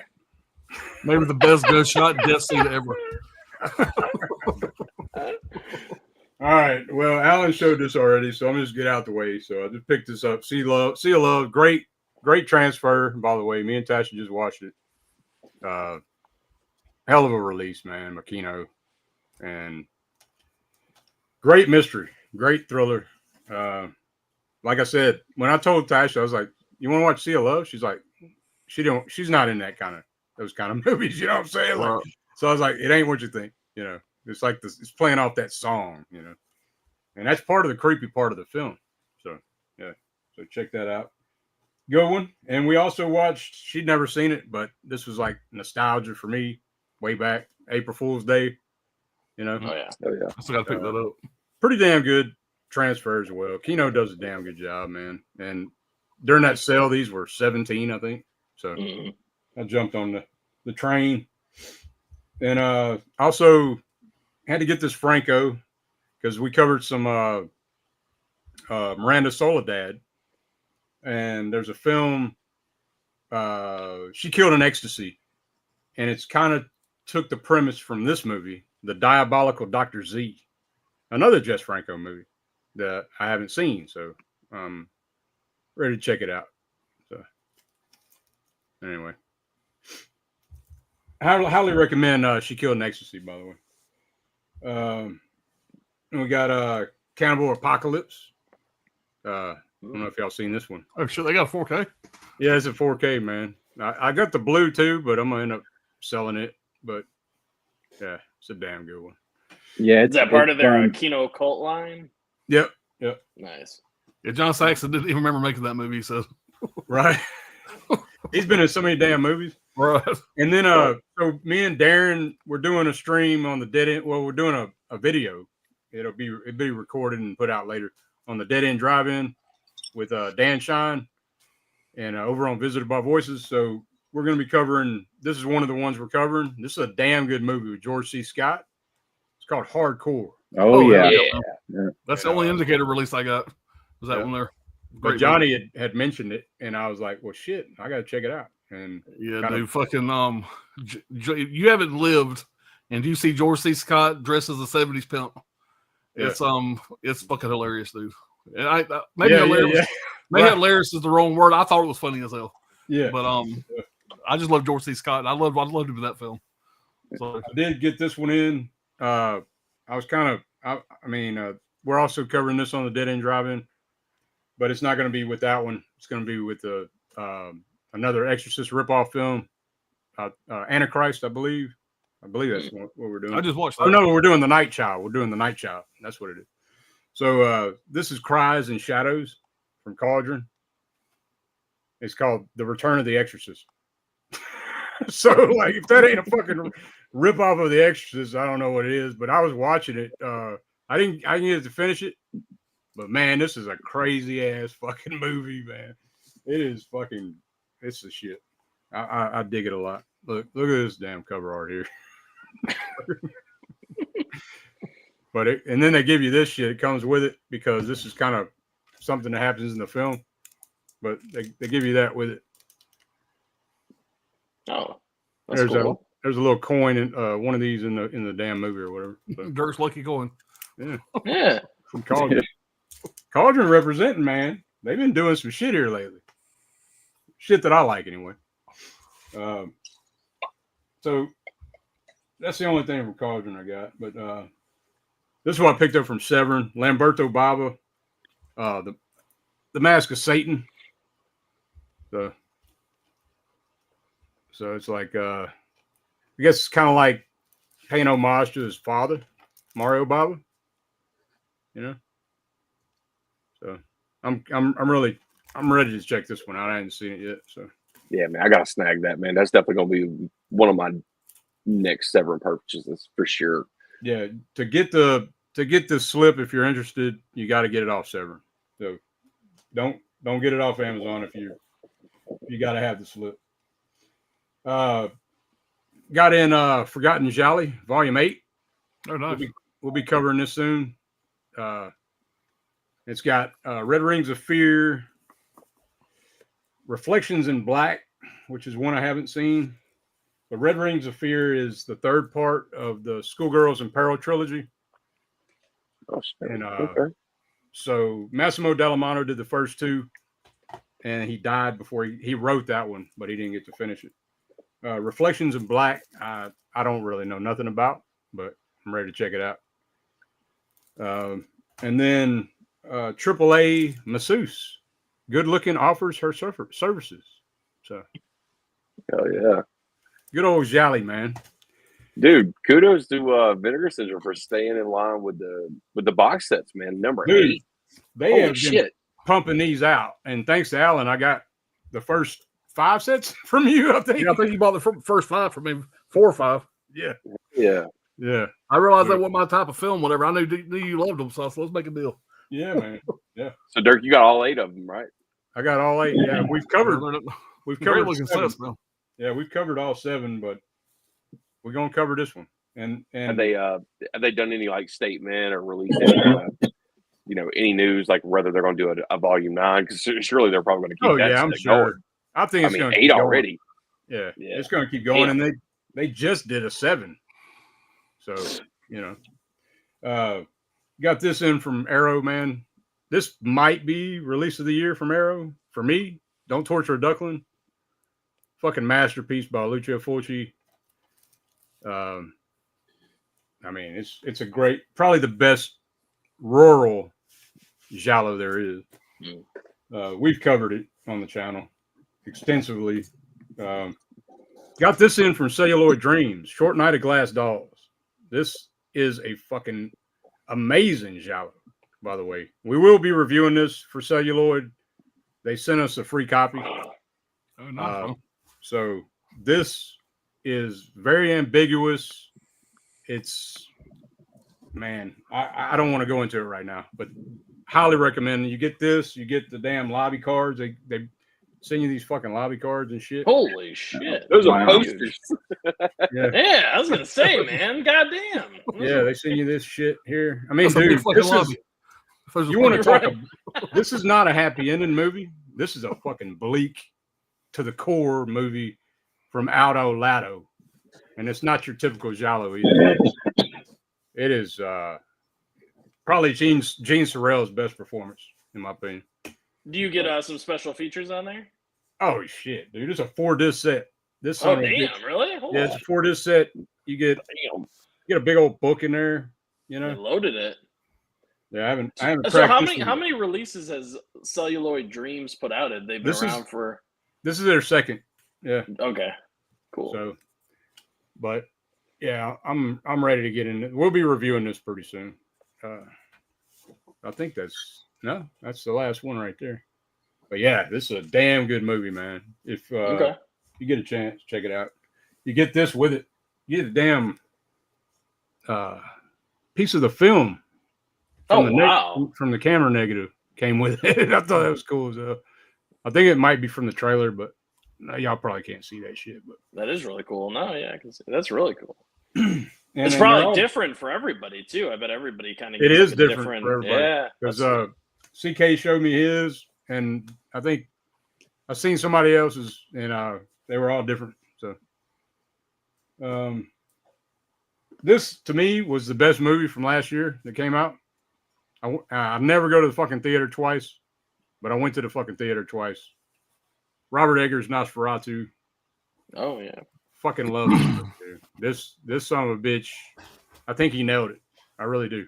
I know a lot of people couldn't get past the mustache thing and all that shit, but you know, if you look at the original source material, Dracula, Bram Stoker's Dracula had a fucking mustache.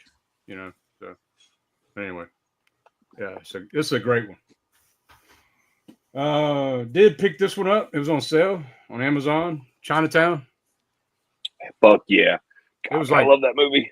It's like $15 on Amazon. I think it's a 4K only though. And a lot of people are tripping. They just like, I don't want to get it because they don't have the blue or whatever. But whatever. You still got that clip where Jack Nicholson smacks that bitch about 8 times? Oh no, I don't got. Yeah, it's not Jack. Damn it, Dirk. Yeah, it's not Jack. Here we go. Sicilian thing that's been going on for 2,000 years.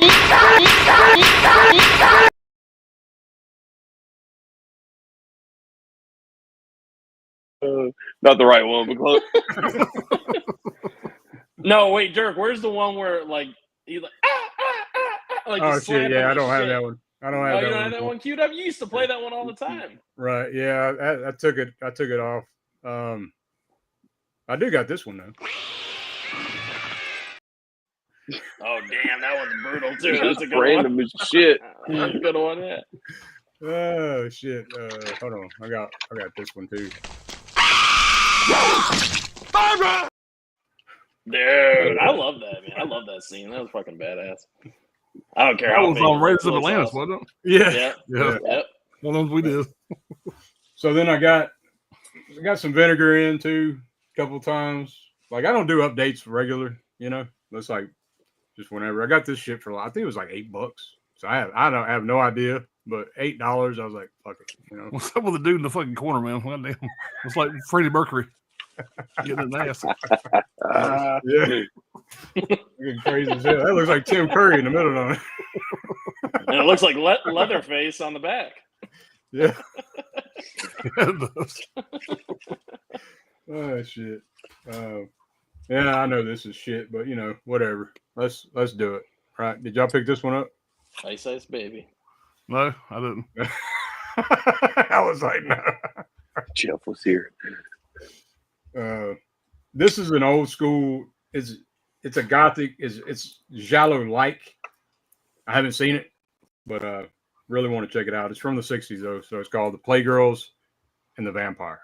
So yeah, but killer artwork and shit.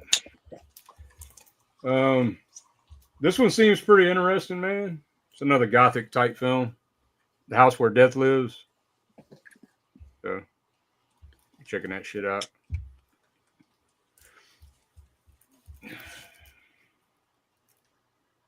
I guess that's the alternate title. It looks like one of them optical illusion kind of do. Yeah, dig that artwork, man. Mm-hmm. Let's see. Dr. Terror's House of Horrors. Christopher Lee, Peter Cushing, I think Donald Sutherland. Can't go wrong, man. Check it out. Especially with Lee and Cushing together, man. Yeah. Fucking deadly duo right there.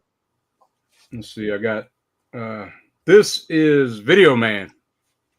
So I'm ready to check this shit out. This is the premise is this dude's like a super big time giallo fan, and then somehow like he kind of some shit happens where shit kind of turns into like a giallo in his real life or whatever. So this shit was limited to 1,000 from the partner label on Vinegar Syndrome. So I'm sure it's gone now. So and then yeah, I had to get Kinski's Paganini. It's the only film Kinski directed.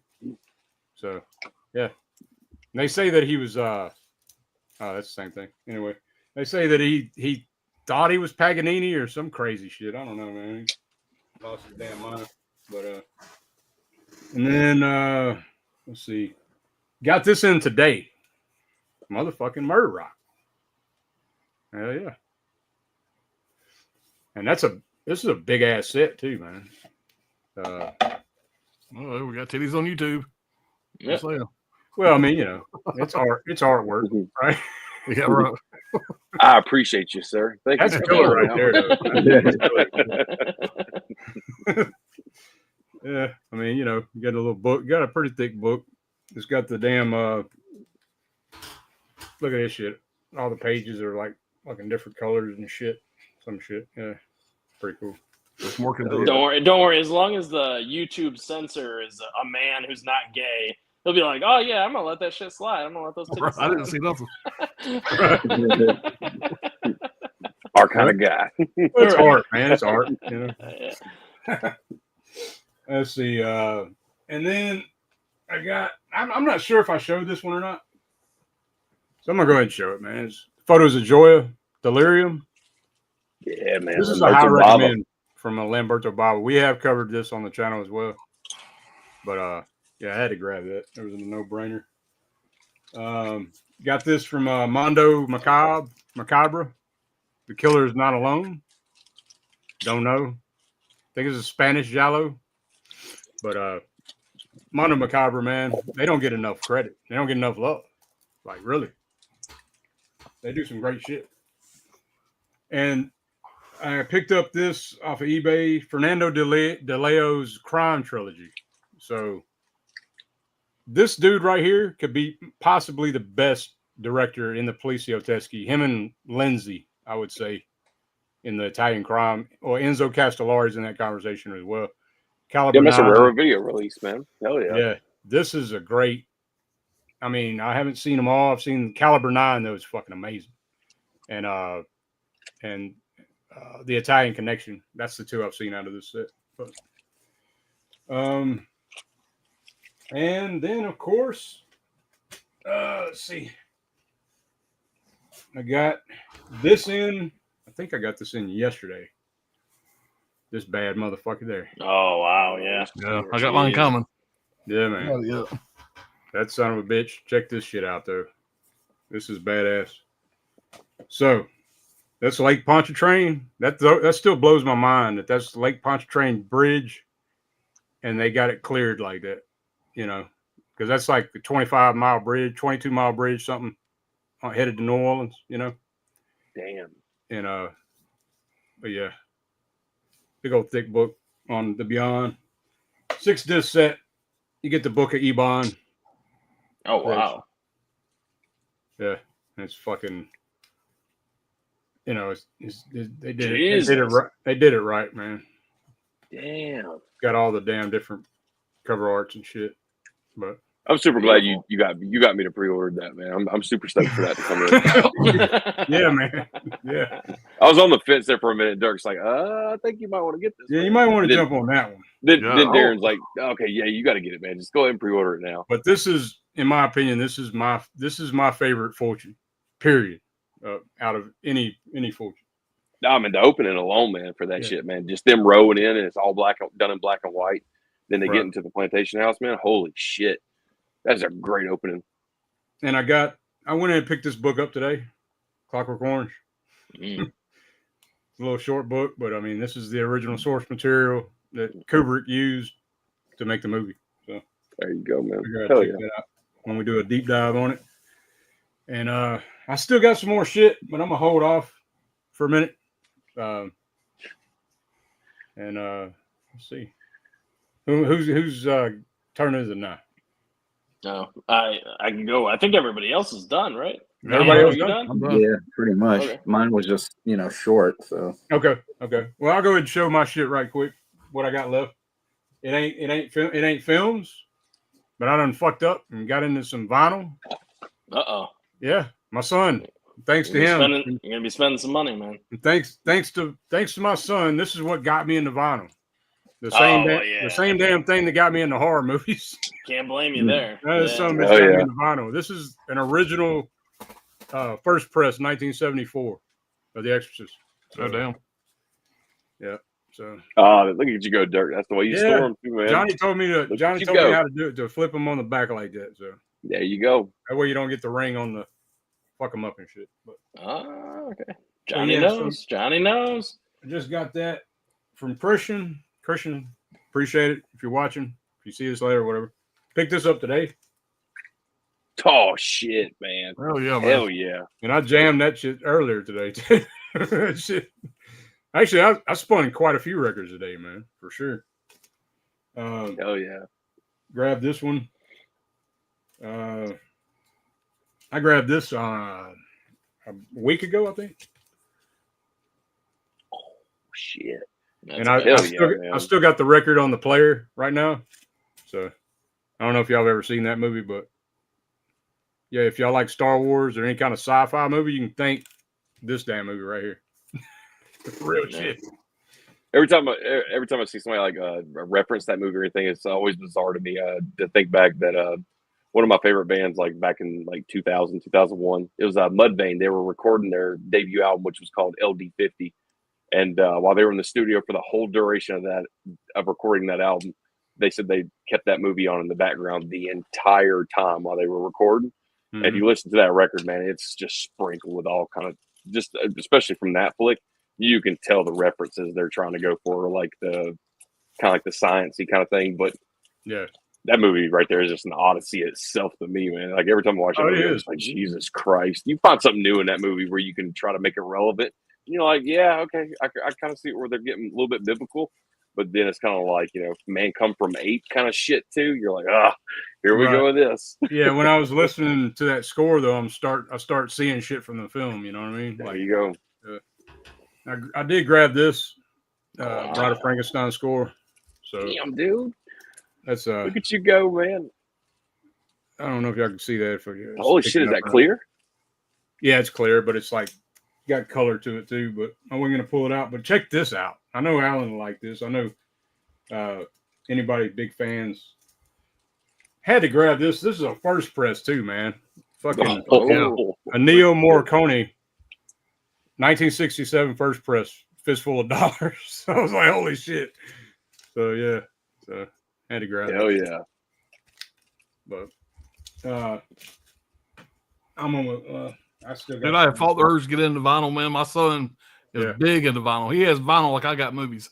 Right. It's hard not to get into it, man, but goddamn, I can't afford two hobbies. Right. And I'm being very selective of what I get. Yeah. I'm being very I've thought about it so many times, Dirk.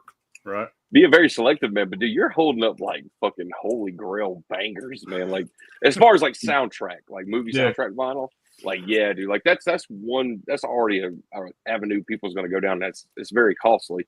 But yeah, man, I know you though, man. You done got some music, you done got some bands kind of blurred into with that too, man. You start off a great collection already. I picked up See, my focus right now is to get all the Iron Maiden studio albums, right? So I did get this today. And I know these are reissues. You know, if I get the first presses of this shit's expensive. So this is a reissue. This is the very first Iron Maiden, 1980, come out. Yep. That was before Bruce Dickinson. That was Paul Di'Anno, right? Yeah, I think so. Yeah.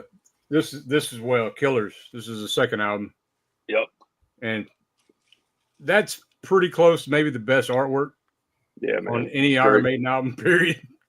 I think Dickinson's first contribution to Iron Maiden was Number of the Beast, which was their third record, I believe, if my memory serves me correctly. Yeah, I grabbed that one too.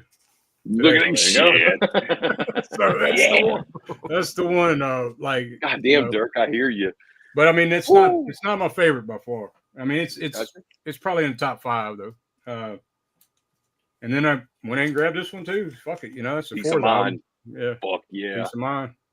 The gatefold and shit. I'm a huge Maiden fan, dude. Way back in the day. Then Power Slave. Oh shit. Damn. Yeah. And this record does do that shit. It does do this shit. Like you'll see the fucking plane flying when it's spinning and it drops a bomb and shit and you see explosion and shit. It's crazy.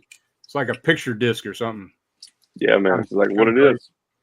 That's great. But here's the damn one. This is the one that got me into Iron Maiden right here. Seventh Son of a Seventh Son, 1988.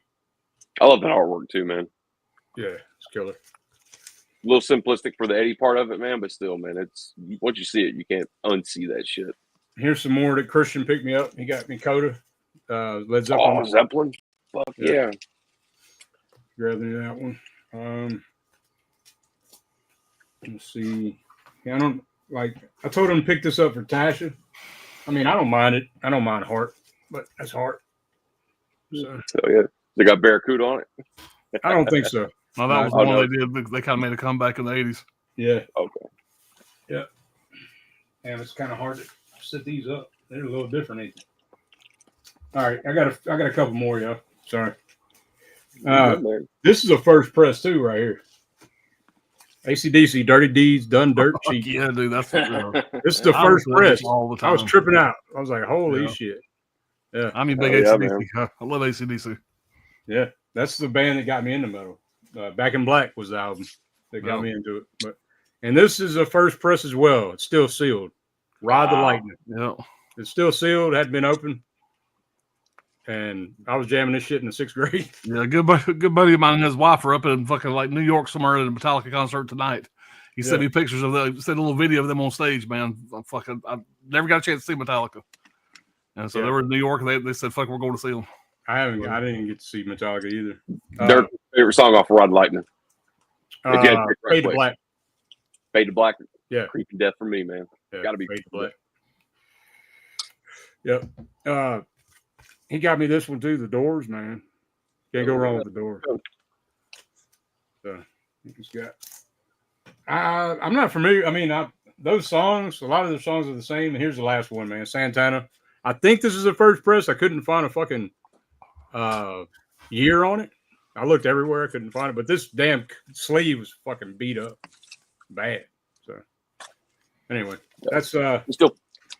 Pull some info off the label, though, man. I'll get on Discogs and see what you can find, man. That label is going to be on the actual record itself is going to be like your best source for an information search, especially on Discogs. It's kind of crazy because some of these damn records don't have the year on them. It's weird. Yeah. But yeah, man, that's what I got. That's a hell of a haul right there, man. Yeah, man, dude, like fucking awesome job on starting up a vinyl collection, man. Dude, you got badass bangers, man. Damn it, I'm fucking up. Well, gentlemen, I need to leave because my phone is going to die, and I would rather bid you good night instead of me just disappearing. Okay. So yeah, man, that's cool. Oh yeah, you have a great night, Russell, man. Russ, I'll see you tomorrow night. Make it, man. Yeah, take it easy, man. Yeah, I don't know if I'll be there tomorrow night because I'm not done like Brian with everything. So yeah. And I forgot that it was this weekend, Right. I appreciate you coming on, man. Well, of course, man. Thank you. It's great seeing you, man. Thanks, I appreciate that. I mean, you know, day one is H, man. So you know, Yep. you know. Definitely, man. Let me know how those Russmeyer films hold up with Severin's releases, man. Oh, I will definitely. Oh, Dirk, you know, I was going to say at the beginning, but you know, before you started the channel, when you and I used to slum somewhere, you know, right? You know what I'm talking about. Yeah. But we've had better days, you know, since. So. Yeah, man, it's been pretty cool journey, dude. Cool. Yeah, it's getting better all the time. Definitely, that's for sure. Oh, yeah. All right, gentlemen, I am out, and everybody have a great night. You too, buddy. You too, man. Right. Take it easy, man. Thanks. All right. But yeah, Anthony, you still got a few things, huh? Yeah, I can run through them really quick, man. Yeah, that's cool. I'll just do this here. I know I had us on the side before, but way to put somebody on the spotlight, right, Anthony? Yeah. He's like, we'll just do this right here. I thought he was going to play like interrogated. I thought he was going to play like a funny reel or something. Of course, there it is. There we go. You know, before you start, exactly where were you last Sunday night at 9:43 p.m.? Because we had a murder victim, and how in the fuck are y'all doing tonight? Yes, I was hoping you would play that one, man. That one's old school. It's not more fool right there.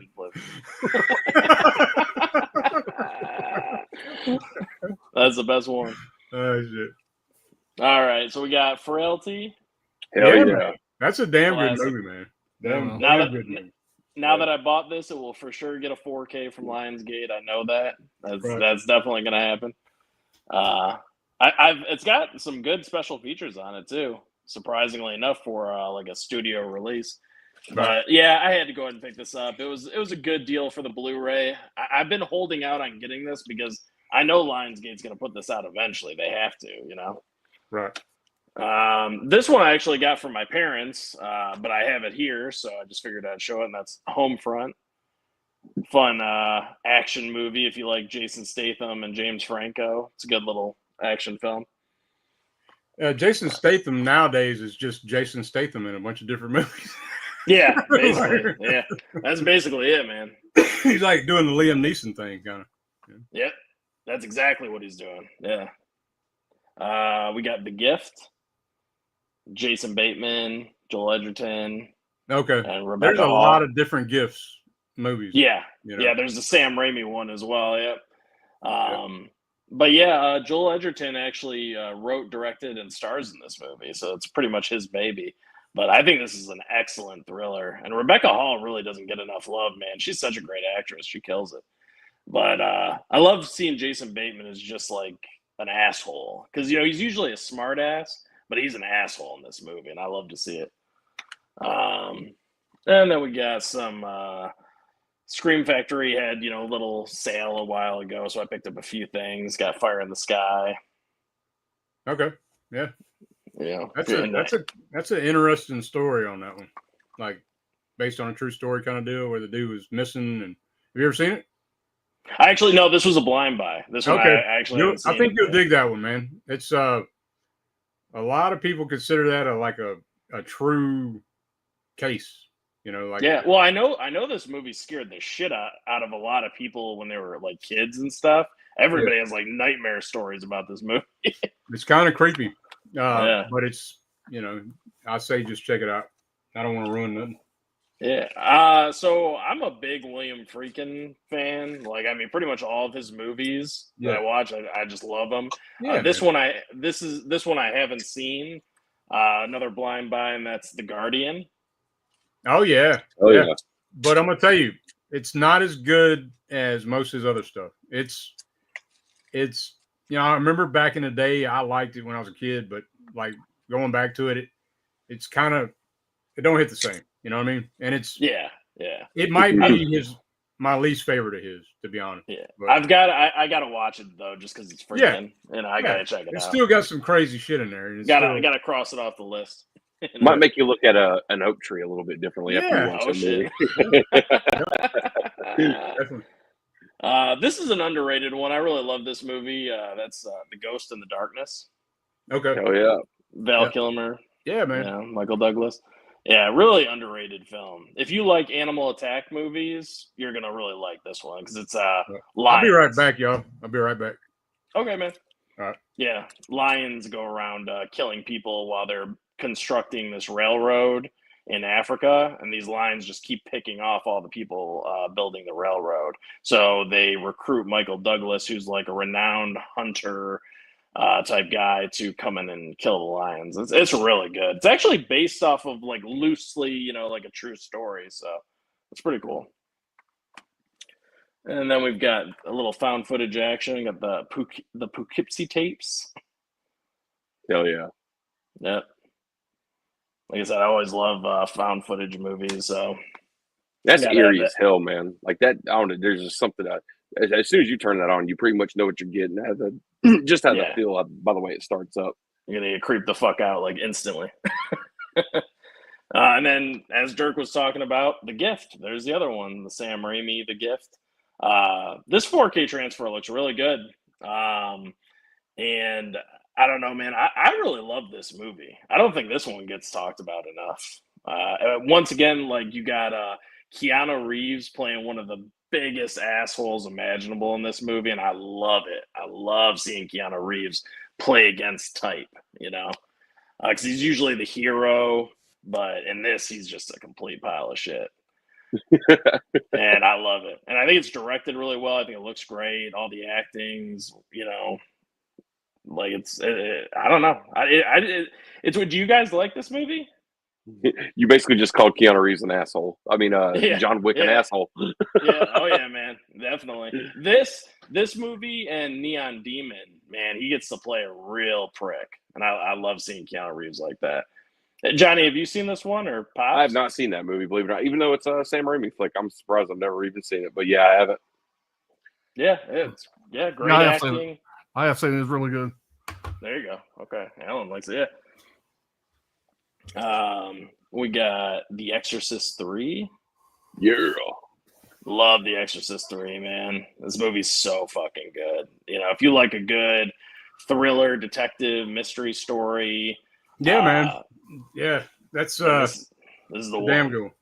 Yeah, this is the one right here with because what's funny is it's The Exorcist 3, but it's really not an exorcism movie. It's more of like a detective case, mystery, kind of like thriller type movie that happens to have an exorcism in it, but it's really not about that. And I don't know, man, I love it. Yeah, I know UB was doing a commentary. They were doing that Friday Night Lives or Friday Night Lives. Yeah. And they were talking about the first Power, and that kind of, I started thinking about The Exorcist 3 could be in that kind of vein of that subgenre of film. Absolutely, yeah. Yep. And then crime horror, I guess. Crime horror, whatever. Yep. And then Kino Lorber, the sale, I think, is it still going? Might still be going, actually. Yeah. I'm not sure. Yeah, it is just still a couple going, days right? left. Until midnight tomorrow night. Yeah. Oh, there we go. So Kino Lorber's got a sale going on, March Madness sale. So I went ahead and picked up Reindeer Games, which this is a movie, you either love it or you hate it kind of a thing. Yeah. But but man, I'll tell you right now, this is a fun one to pop on like during Christmas time. This is like a really fun Christmas action heist film. And for any other reason, just check it out for Gary Sinise as the villain, because Gary Sinise always delivers, and he's badass in this. But yeah, that's a fun movie.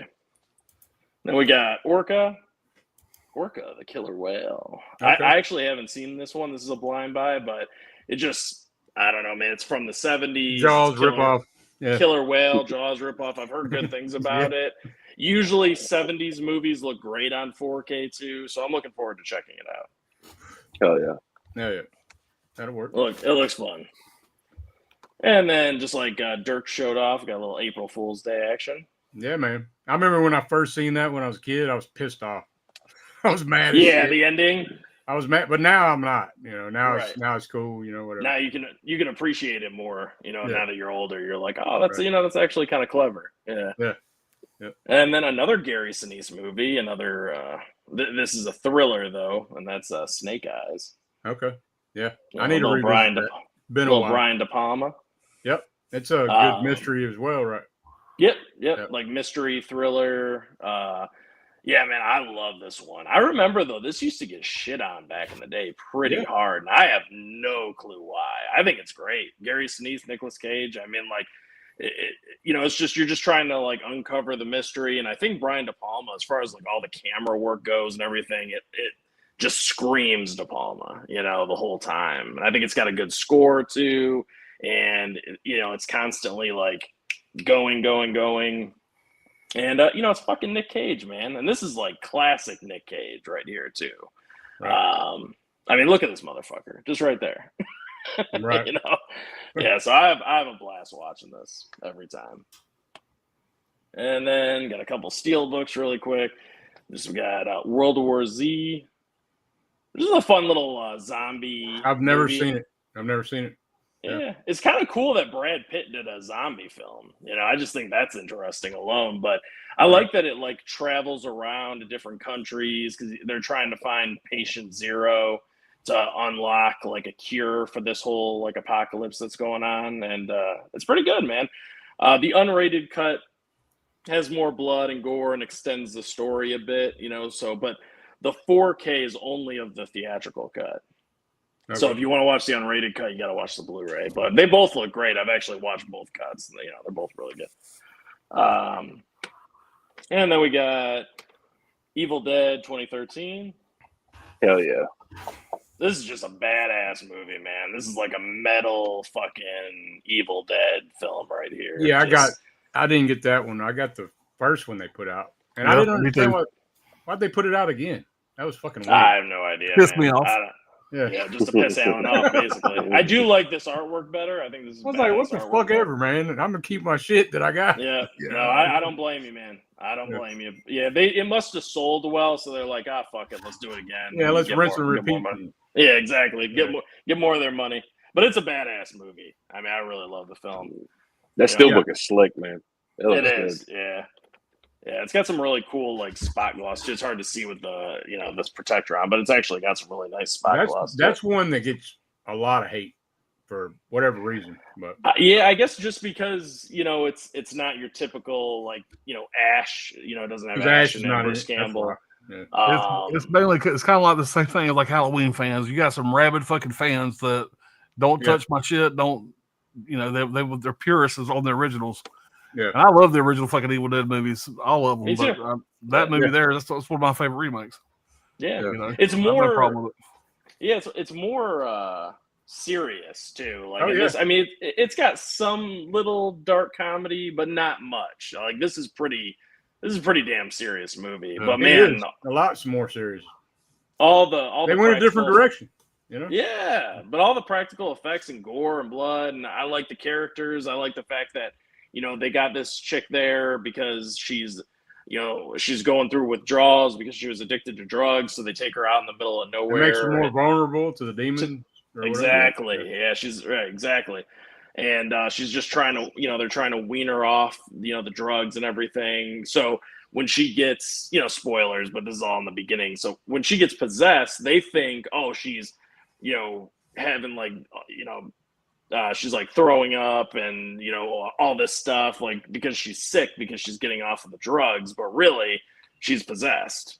So it really works into the story well. Right. Yeah. And then just that's it for the movies. But I was just gonna show I got this Beetlejuice NECA figure here, which is really cool. Just since I figured since you were showing off some vinyl, I'd show off some toys. Yeah, all physical shit, man. Yeah. Sure. Yeah. Beetlejuice there, and then we got. I love this movie. I know a lot of people hate it, but gotta have Curse of Michael Myers. I dig that one, man. Me too. Dig that. Yeah. Me too, man. I thought they actually did it really good with. They did really well with the head sculpt and everything. Oh shit! What's up, Brian? Dude. Hey. As soon as I start showing toys, Brian shows up, man. I knew. Yeah. Yeah, so I got that, and then now I know Alan's gonna really appreciate this. Alan, you need these 100%, and that is the Return of the Living Dead. Oh, that's badass. Hell yeah. Yeah, you got Trash and Suicide. Yeah, you got to get these, Alan. They're cloth NECA figures that come in a double pack. So nice, man. Really well done. Yeah, those are awesome. Some titties for you. Yeah. Since Dirk was showing some titties, I'll go ahead and show some titties. And that's and then it even comes with Alan. You'll love this. It even comes with the tombstone. Yeah, I need to put that on the shelf. Yeah, I mean, Alan, I know you quit with NECA figures, but you got to have this one at the very least, because you don't get a lot of Return of the Living Dead merchandise. So this is pretty cool. All right, and that's it. All right, man. Cool. Let's see where you go. All right. Let me get out of here. If I can figure this shit out. You got it. All right, here we go. Yeah, I got it right here. All right. Cool. But yeah, man. Shit. I guess I kind of run through the giveaway. Yeah. I'm doing 3 giveaways. And so tonight is not an actual giveaway.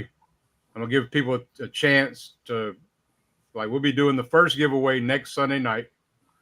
We're going to be covering, me, Johnny, and Darren's going to be covering Phenomena. Yeah.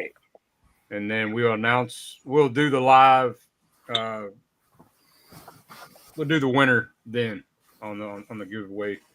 But yeah, so I will be giving away, I guess the first one out the gate is going to be this motherfucker right here. Oh, man. Damn. Yeah. So first out the gate to enter, all you got to do is you got to type, after this stream's over, in the comments, just type in Gialli Alley, right? And then you got to subscribe to everybody that's on the panel tonight, that's been on this panel tonight. And then follow me on Instagram. And that's how you enter. And then next Sunday we'll do it live. It's going to be a random kind of, I guess, one of them spin the wheel things kind of do.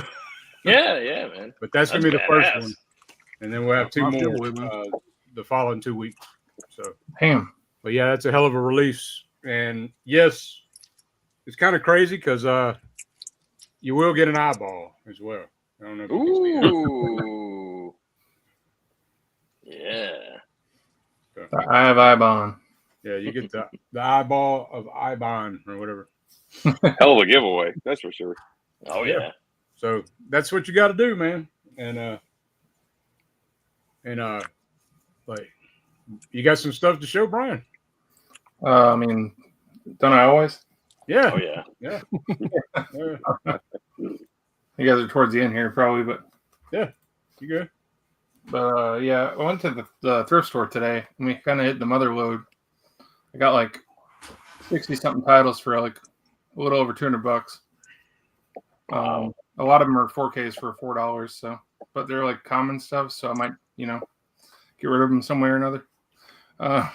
Anyways, I got these out of print ones that were really cool to find, like just randomly. This one's been out of print for years. It's Darkness Falls. Oh, yeah. That's a good one. Yeah, I don't know if it really holds up or anything, but I remember it being kind of scary. Is that like the Tooth Fairy thing? Like Tooth Fairy thing, yeah. Anna Paquin, is she in it? Yeah. Is she? Yeah, I think she is. It says like maybe not. Maybe I'm thinking of something else. Emma Caulfield. Oh, I think you're thinking of The Darkness. Okay. I think The Darkness is Anna Paquin. Okay. Dan Winston did the effects, so that's cool. Right. I know this one's coming out from Warner Archive, but this is still kind of out of print-ish, kind of. Just Friends. Okay. Oh, sweet. So I grabbed that one. That's funny, man. That's a funny movie. And I randomly found these. I found Bedazzled. Oh, I remember that shit. Man. Yeah. I remember that movie. Shit goes for like $100. Yeah, dude. Damn. And then I grabbed this one too. Earhead. Oh, okay. Fuck. Oh yeah. God Fucking damn. crazy. Yeah, he must be those earlier. I said, dude, you got to buy my lottery ticket tonight, man. What the hell? I saw it was on the shelf. I was like, what the fuck? They were going for $3 each. Also grabbed the Blue Sunshine recently. Ooh. The heard really good Synapse things release. about that. I haven't popped this one open yet, but heard good things about it. It's the same director that did Satan's Little Helper and what else did he did? Dirk. Satan's Little Helper. Yeah. Jeff Lieberman. I forget what else he did. Yeah, I'm not sure. He did some good shit. Anyway. Okay. Long Kiss Goodnight. Okay. Yeah. Yeah. I'll probably wait for that to drop. Hopefully. Yeah. I don't know. Got a Sorority House Massacre 4K. Hell yeah. Hell yeah. Sold the Blu-ray. Upgraded that. I got some stuff from the Kino sale. Got Orca. Upgraded that. Oh yeah. Is that a good one, Brian? Do you like that one? Have you seen it? Oh yeah, man. Oh, okay. It stars Richard Harris, who played the original Dumbledore in the first 2 Harry Potter films. Oh, okay. But it's really good, man. It's if you like Jaws, I mean, you'll like it. All right. And then I got Snake Eyes. Yes. Okay. That was like the highlighted one at the sale. You know how they always highlight like one title in the picture. Yeah. Yeah. But I was tempted on it, but I stayed cool on this one. I only got 4. Sea of Love also. Got to get that one. Like I think it's a must. You know.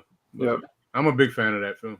I really like this film. I had it on Blu-ray, but then I sold it because this one was coming out with a better scan. It's still a Blu-ray, but it's Miracle Mile. It's a real good movie about the end, like kind of the end of the world. Oh hell. Okay. It's Anthony Edwards. I don't know if you probably know him from like ER and stuff. Yeah, But the Nerds. yeah, and he was in The Sure Thing. Pop was talking about earlier, but it's basically he hears a phone booth ringing. He picks to the phone from a phone booth, and then somebody tells him on the other line that the end of the world's gonna happen that night, and so he's got to like tell everybody about it and shit through the whole night. It's kind of like one of those ones in real time, but it's actually like the end of the world really happens at the end of the movie, so it's pretty cool. It's awesome flick, man. Yeah, you seen it? Oh yeah. Yeah, it's him and Mary Winningham from St. Elmo's Fire. Then I grabbed Peril and Distress double pack with And Soon the Darkness and Sudden Terror. Don't know anything about these, but 4K for double pack, double feature. What is that? This one, And Soon the Darkness and Sudden Terror. And Soon the Darkness, yeah. Yeah. That's a pretty decent one, man. Takes place in the UK. Yeah. Kind of like a giallo in a way, but it's like a road trip kind of horror, you know, but mystery as well. So okay. Pretty cool. Darren's a big fan of that one. I dig it though. Yeah. I grab all the Fun City editions, like Texas gets a lot of those too, but I got the most recent ones, Baby It's You with Rosanna Arquette and Nick Spano. It's also got Robert Downey Jr. in it and too. It's And then I got these from Pops. Pops sold me these 2 Star Wars, the original. Oh hell. The original unaltered editions on DVD. Right. Yeah. Those are pretty badass. Then Companion. Yeah, everybody's like shitting their pants on that one. So I'm gonna check it out. It's up there. It's not my favorite movie of the year so far, but yeah, it's up there. Okay. And then I had to do the Flight Risk. I've heard a lot about that one. We'll see the slip. You want to? How do I do it? Like this? Oh yeah. It's not the best movie, but we had a lot of fun with it. I watched it like 3 times since. Woody Harrelson in that one? No, it's just Mark Wahlberg and Topher Grace and some other chick. So I thought Woody Harrelson was in there. No. Huh, okay. And a little bit ago, I grabbed Reindeer Games. Okay. 4K. That's a must own for me. And I got Thirst from Indicator. Right. Looked like a pretty cool one. Got it during the Target sale. That's one I didn't grab. I grabbed a lot of the. Is that Jean Roland? I don't think it is. Yeah, I don't think it is. No, it's a cult exploitation. Rod Hardy. Yeah. So I got most of the genre line out Yeah. of that line.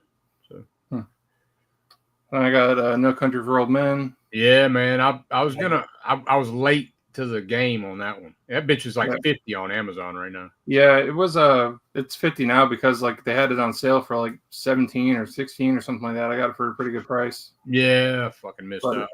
It took me a while to get it though. Yeah. I don't know what the fuck else. It'll come back around. I can keep going, man. Yeah, you're good. I've showed everything. What else did I fucking get here? Oh, I got this thing, the same thing that you got here, Dirk. The Short Night of Glass Dolls. Yeah, man. Yeah. Yep. Have you seen that one? Not yet. I mean, it's man. not yet. Oh man, that's yeah. I was surprised they sent it to me, honestly. And then the big ass lobby card set. Yeah, man. It's huge. It's one of a kind. I'm telling you. You're gonna film cell too. I don't even want to say nothing about it, but it's fucking amazing. That movie is. I'm looking forward to that shit. Yep. Then I got Deep Blue Sea like Pops did. Yeah. It's a badass edition, actually. And this is the best edition to get for Life Force. Yeah. I need to get that. Yeah, Hooper, man. Yeah, a lot of people shit on it, but it's got both cuts in 4K for once. That's Matilda May too, right? In there. Yeah. That's what I'm talking about. Yep. If you know, you know. If you know, showed up. The 4K of hardware from Umbrella. This movie's badass too. Right. Yeah. Yeah, it's a good one. And then, fuck else. Boiling Point with Dennis Hopper and Wes Snipes. And keep on going. Inglourious Bastards. Is that got a lot of different from the studio release? I don't think so. I just grabbed it because it was going out of print, and okay. All right. That's why I didn't get on it. I got the studio one too. I'm not sure if I'm going to hold on to the studio one or this one. I'll probably hold on to this one. Yeah. Get rid of the studio one. Yeah, I don't know. I can grab my Vinegar Syndrome stuff from the other room in a minute, but if you want to. Okay. Yeah. Yeah. Let me grab that right now. Yeah. All right, fine. 1 second. Guys, I hate to do it, but I got an early morning with Easter tomorrow. We got a lot of stuff going on. Family coming into town, so I'm probably going to have to jump off here in a minute. That's cool. But I appreciate you being here, man. Dirk, congrats, man. I'm glad I was part of it, man. Like I said, 3 more. I mean, just keep on going, buddy. You're doing great. I appreciate it, man. And yeah, like I said, I owe a lot to y'all, man. Really do. Yeah, well, just keep rolling, man. Like I said, you've been doing some great shit, man. So I'm very happy for you. Hell yeah. This has been fun, man. It's been a minute. We gotta keep start doing some more stuff. Yeah, just holler at me, man. I'm always game. Yeah. Hell yeah. Everybody have a great Easter, man. I'll talk to you guys soon. Enjoy it. Happy Easter, Pops. Have a great night, man. Bye, y'all. Have a good one, man. All right. Cool. Let's see. Did you see this shit, Brian? Hold on. Here we go. Let the girl go!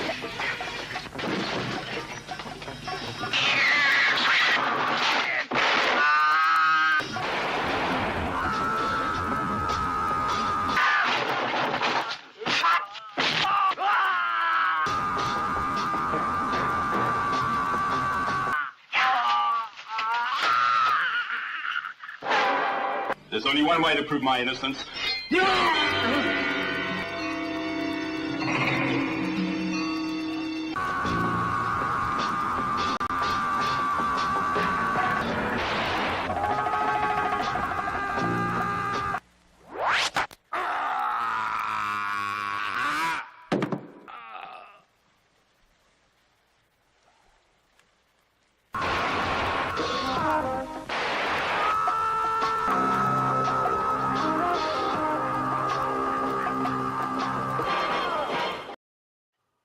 Right. Yeah.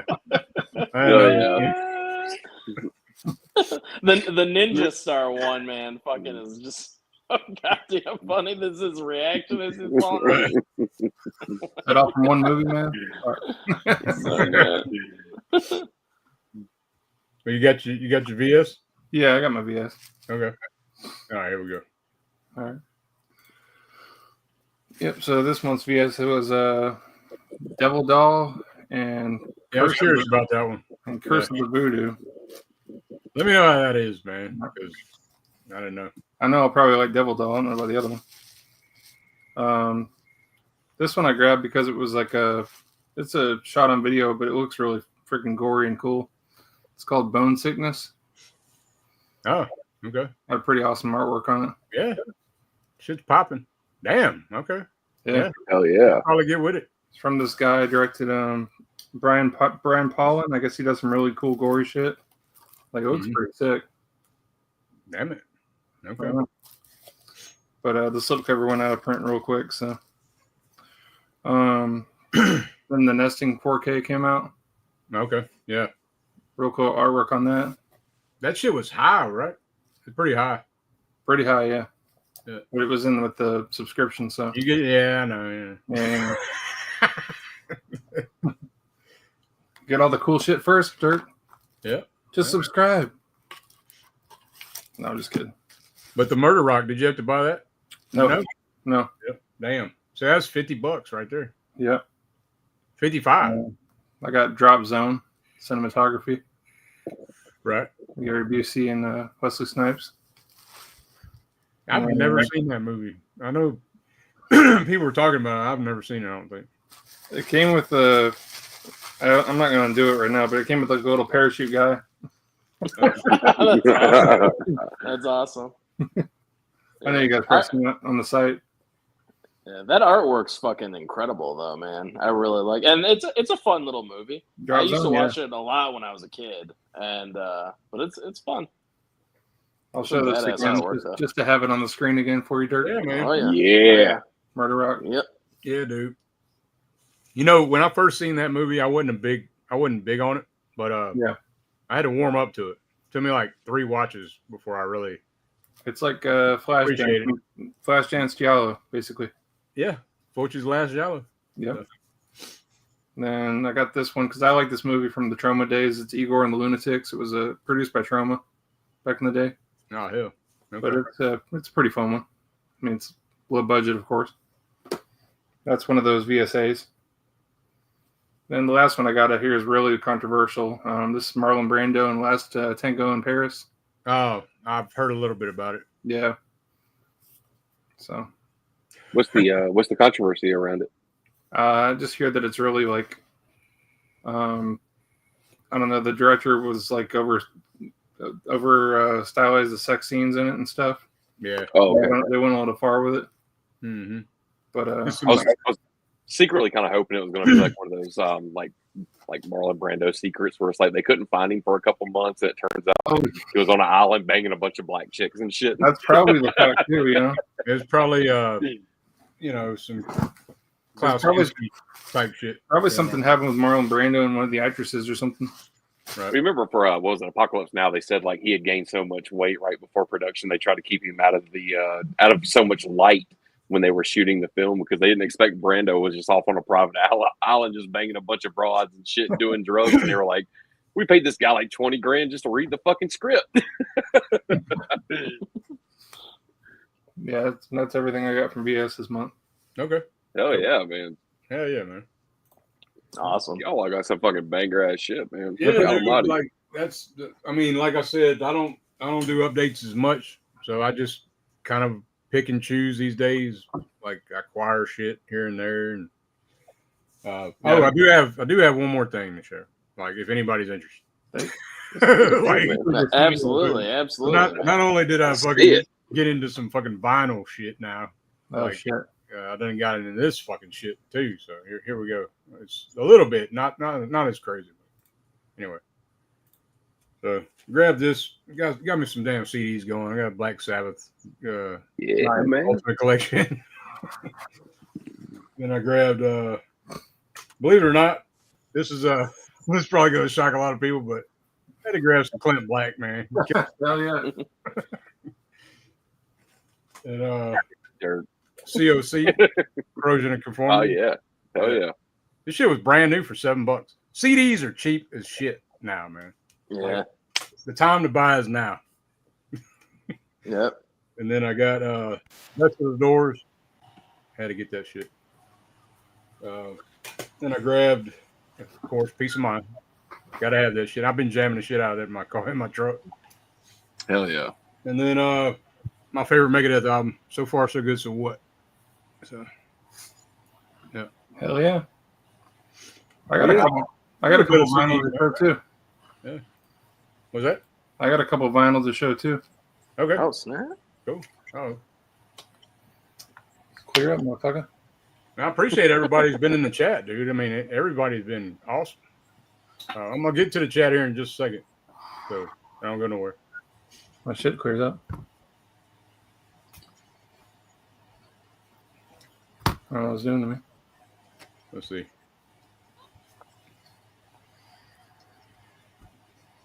Apple, it's slippery. No, don't worry, Franz.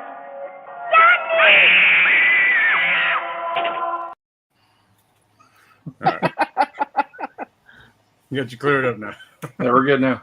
All right. Yeah, so it was Record Store Day last weekend. Not this. I mean, I don't know when it was. It was on. I think it was last week. The 12th or something. Not last But, week, but yeah, I wasn't able to go, so I grabbed a few things online. There's still a couple things I'm waiting on, but I wanted to grab a few of the releases. It's really fucking hard to get those. It was, and there's one release that wasn't at my record store. So, yeah, what was that one? 7 Doors of Death. Oh yeah. I missed out on that one. That's Yeah, the one. That's the only one I wanted, really. So. And Serpent and the Rainbow soundtrack looked pretty cool too. Oh shit! I didn't even know about that. We had that too. But yeah, what I did was I made a couple lists of stuff that I wanted on Zia Records site and Bull Moose site. So when that shit went live at 8 a.m. on Sunday, I just like went on there real quick and looked at my list and then added the cart and checked out immediately. So it worked out for me. So first one I got was Rage Against the Machine live on tour in 1993. Damn. Hell yeah. Yeah, I did see that one up there. Yeah. But I grabbed. I'm like on a mission right now, so I'm ultra focused on Maiden and shit right now. So this is pretty cool because it's all unreleased tracks and stuff from their first world tour, and it's got like each track is from a different location. So it's got like 3 sides, and then the side D is an etched symbol of I guess their logo or something. So that's pretty cool. Then I grabbed I only grabbed a few of them. So I grabbed Over the Edge, the soundtrack to that. Sweet. Because this movie's pretty awesome. Hell yeah. And I like the soundtrack to it, so that was pretty cool. And then the one I wanted the most, you're going to laugh at this one. TerrorVision put this out, and it's the Rock-afire Explosion. Damn, that's some crazy cover art right there. It's Showbiz Pizza, man. Before Chuck E. Cheese was Showbiz Pizza, and this is the band from that and shit. So, all right. And when I was a kid, I was scared to death of this guy right here, Billy Bob. I fucking ran out of the restaurant one time when I was there. But yeah, that was nostalgic for me to get that. So, yep. It's my little Record Store Day haul. Okay. Cool. Yeah, the 7 Doors of Death. Did you see that one? I didn't see it anywhere. It was sold out everywhere I saw it. Yeah, and like, man, I'm really trying to get some Goblin, but it's hard to find in the record store. So they had the Goblins. What was the other one that they did? The Other Hell.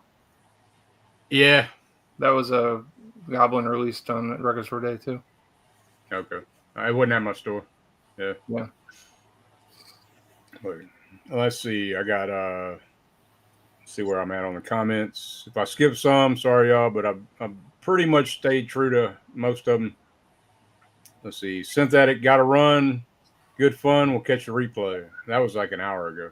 So I appreciate you, man, if you're watching this on the replay. But yeah, Hardcore is a classic. Yeah, that's kind of a tough, like Johnny said, that's a tough movie to like some parts of it. You seen that one, Brian? No. With George C. Scott? That's I've heard of it. It's crazy. Yeah. We're going to do that one with Kinjite, or Kinjite, with Charles Bronson. Similar subject matter. Human trafficking. It's pretty rough. It's with his daughter, right? George C. Scott's daughter? Yeah. Let's see. Chris says, I love Hardcore. Need to watch that. I love George C. Scott. Oh, I have hardcore. I need to watch it. Okay. Yeah. Dorsey Scott's the man. Fat Pig, turn it off. Turn it off. Yeah. The file. Fucking Exorcist, right? Yeah, man. Yeah. Let's see. Beyond the Door is a way trippy film. Yeah, it is. Another Exorcist ripoff for sure. Yeah, we covered that. And I covered that with CK and UB on Dead Pit. Covered some possession films and shit. Yep, there's a lot of them. Let's see. Love the Forgotten Gialli sets. Definitely, man. Definitely. Yep. Adolado's does not get talked about enough. Great director. Yeah. Yeah, he's got another one. Who Can Kill a Child? Highly recommend that one. Yeah, I have that one. Yeah. I've seen that. It's good. Hell of a name for a movie. Jesus Christ. I didn't know it's the same director as Short Night of Glass Dolls. Yeah. That's cool. Adolado doesn't. Oh, yeah, I read that. He also did, Who Saw Her Die, which I highly recommend. Yep. Would you rather work for Jigsaw or Jaws?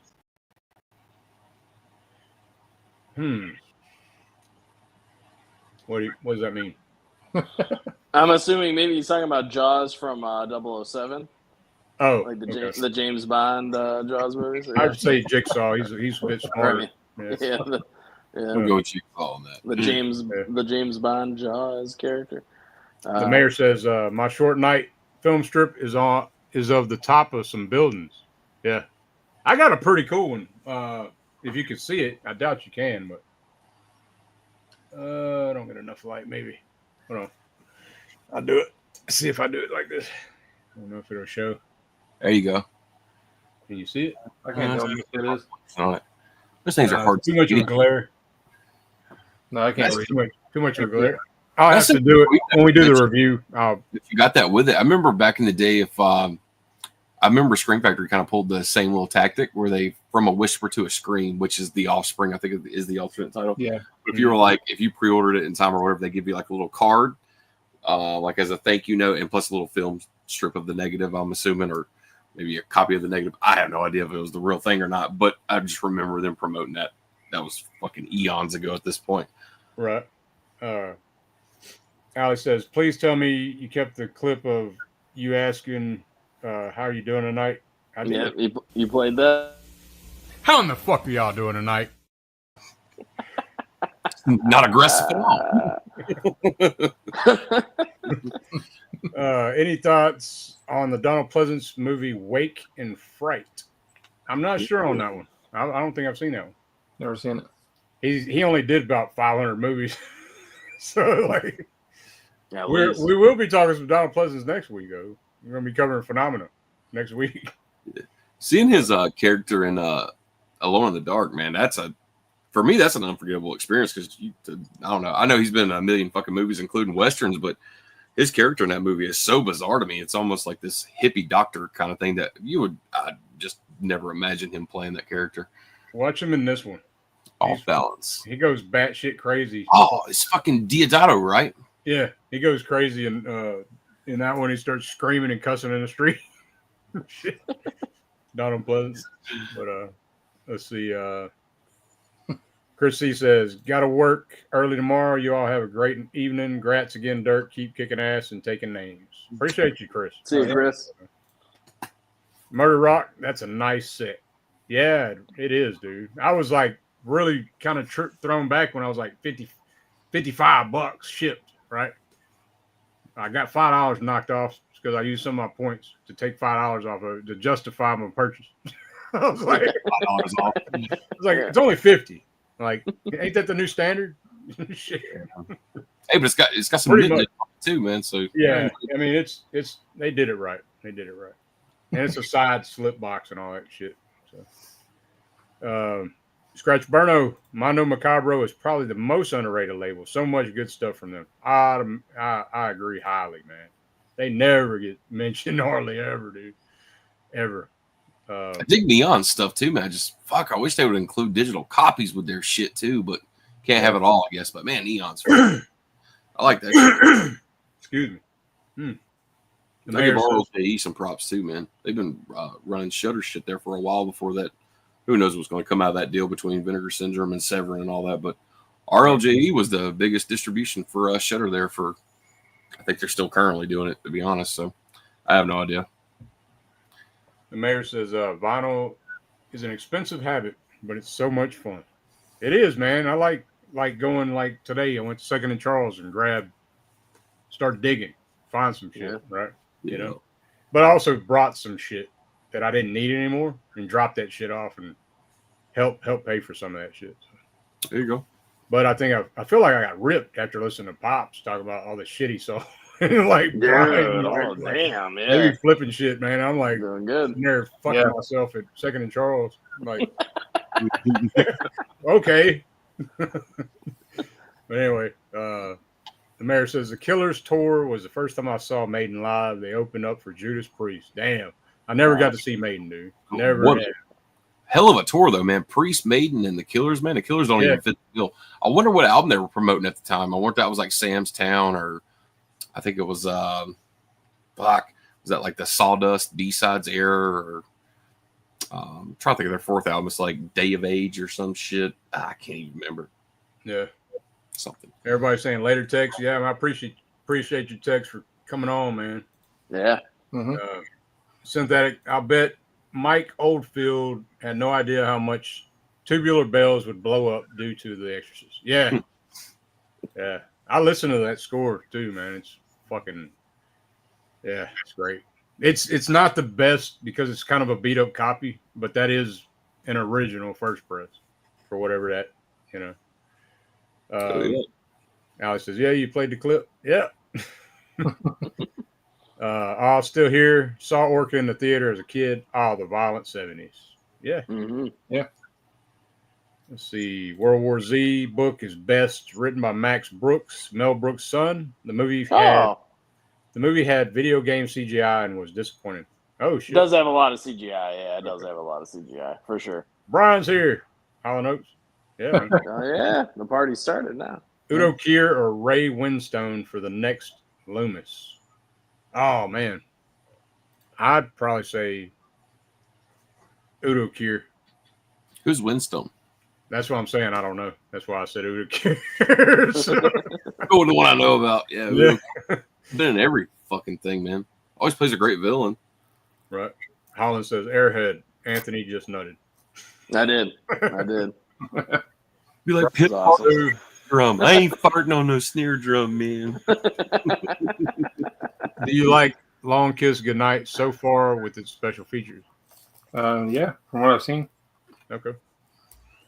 Speaking of Bedazzled, check out Hurley on IG. She still looks stunning.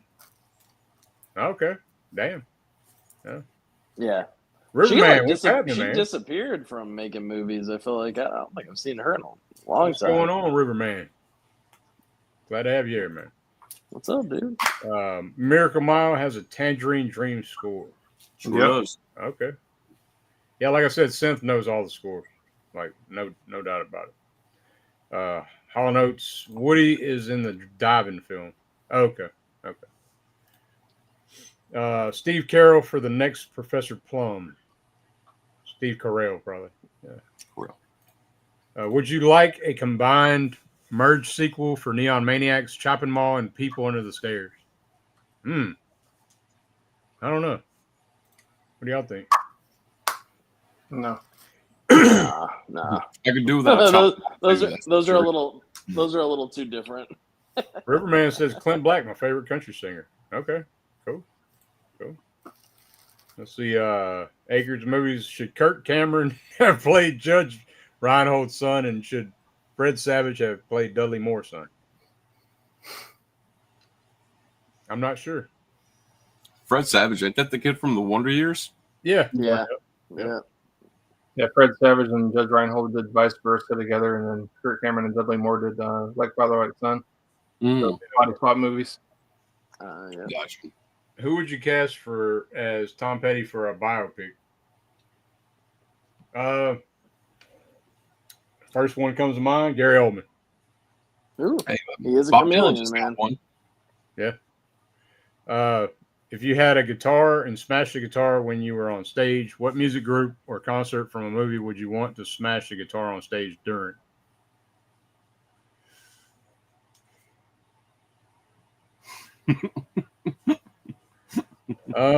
Not sure. No, I'll go with Airheads, man. Airheads. Let's see. Night 90. I just bought a bunch of stuff from TerraVision. Okay.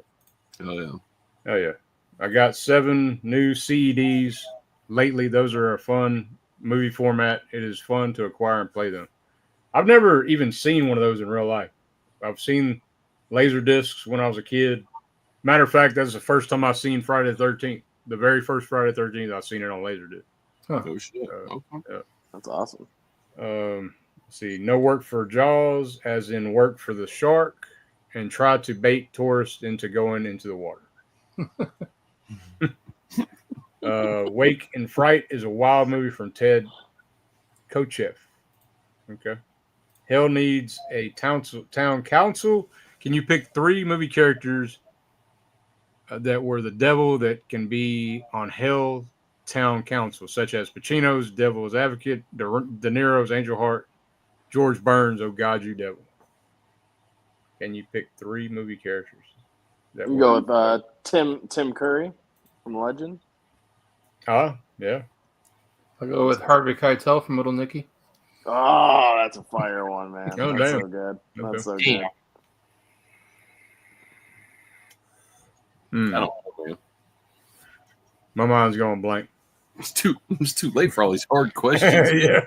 Should Brendan Fraser play Rodney Dangerfield? I would say no. Well, I like the guy that plays the devil in End of Days as well. He's a good devil. Yeah, he's good. The guy that plays in Usual Suspects. I can't think of his name. Yep. Yeah, no, I forgot the actor's name, but he was really good in End of Days.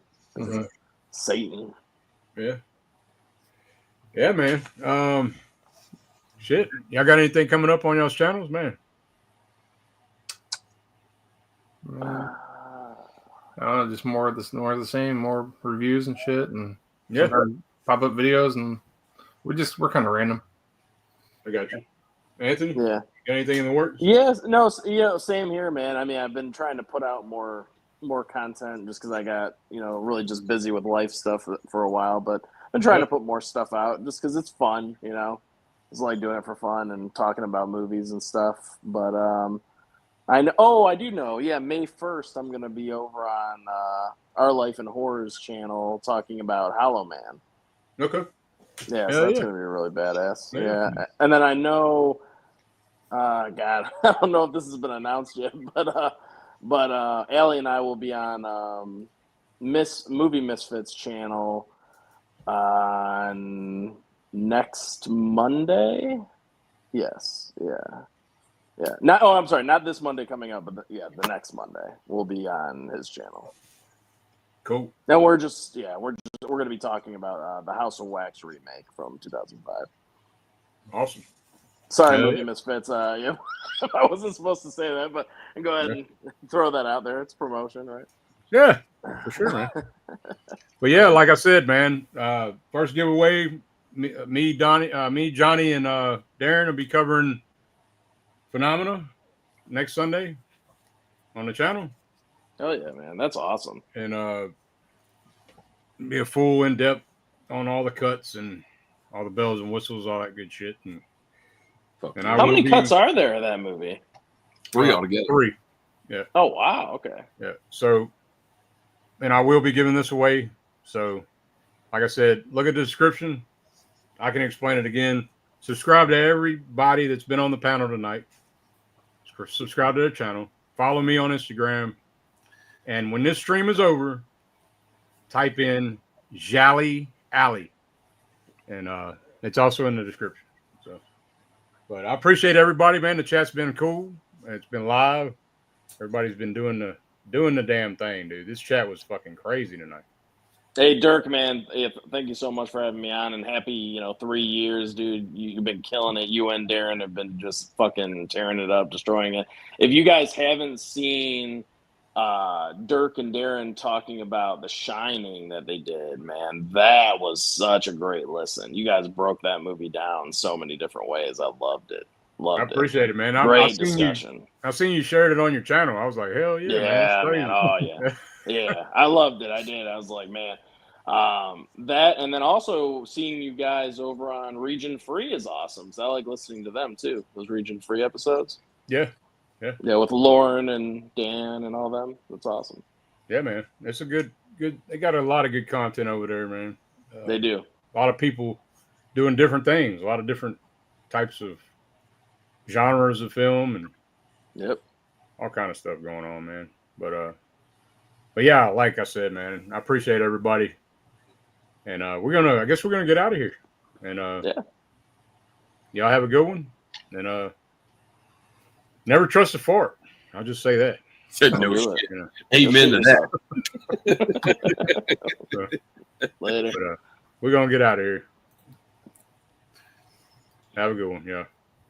Peace. Lights are fading, everything distorts. Strung out time blurs, cut like a report. Mind flashing fast in reels of abstract. This is our escape, there's no turning back.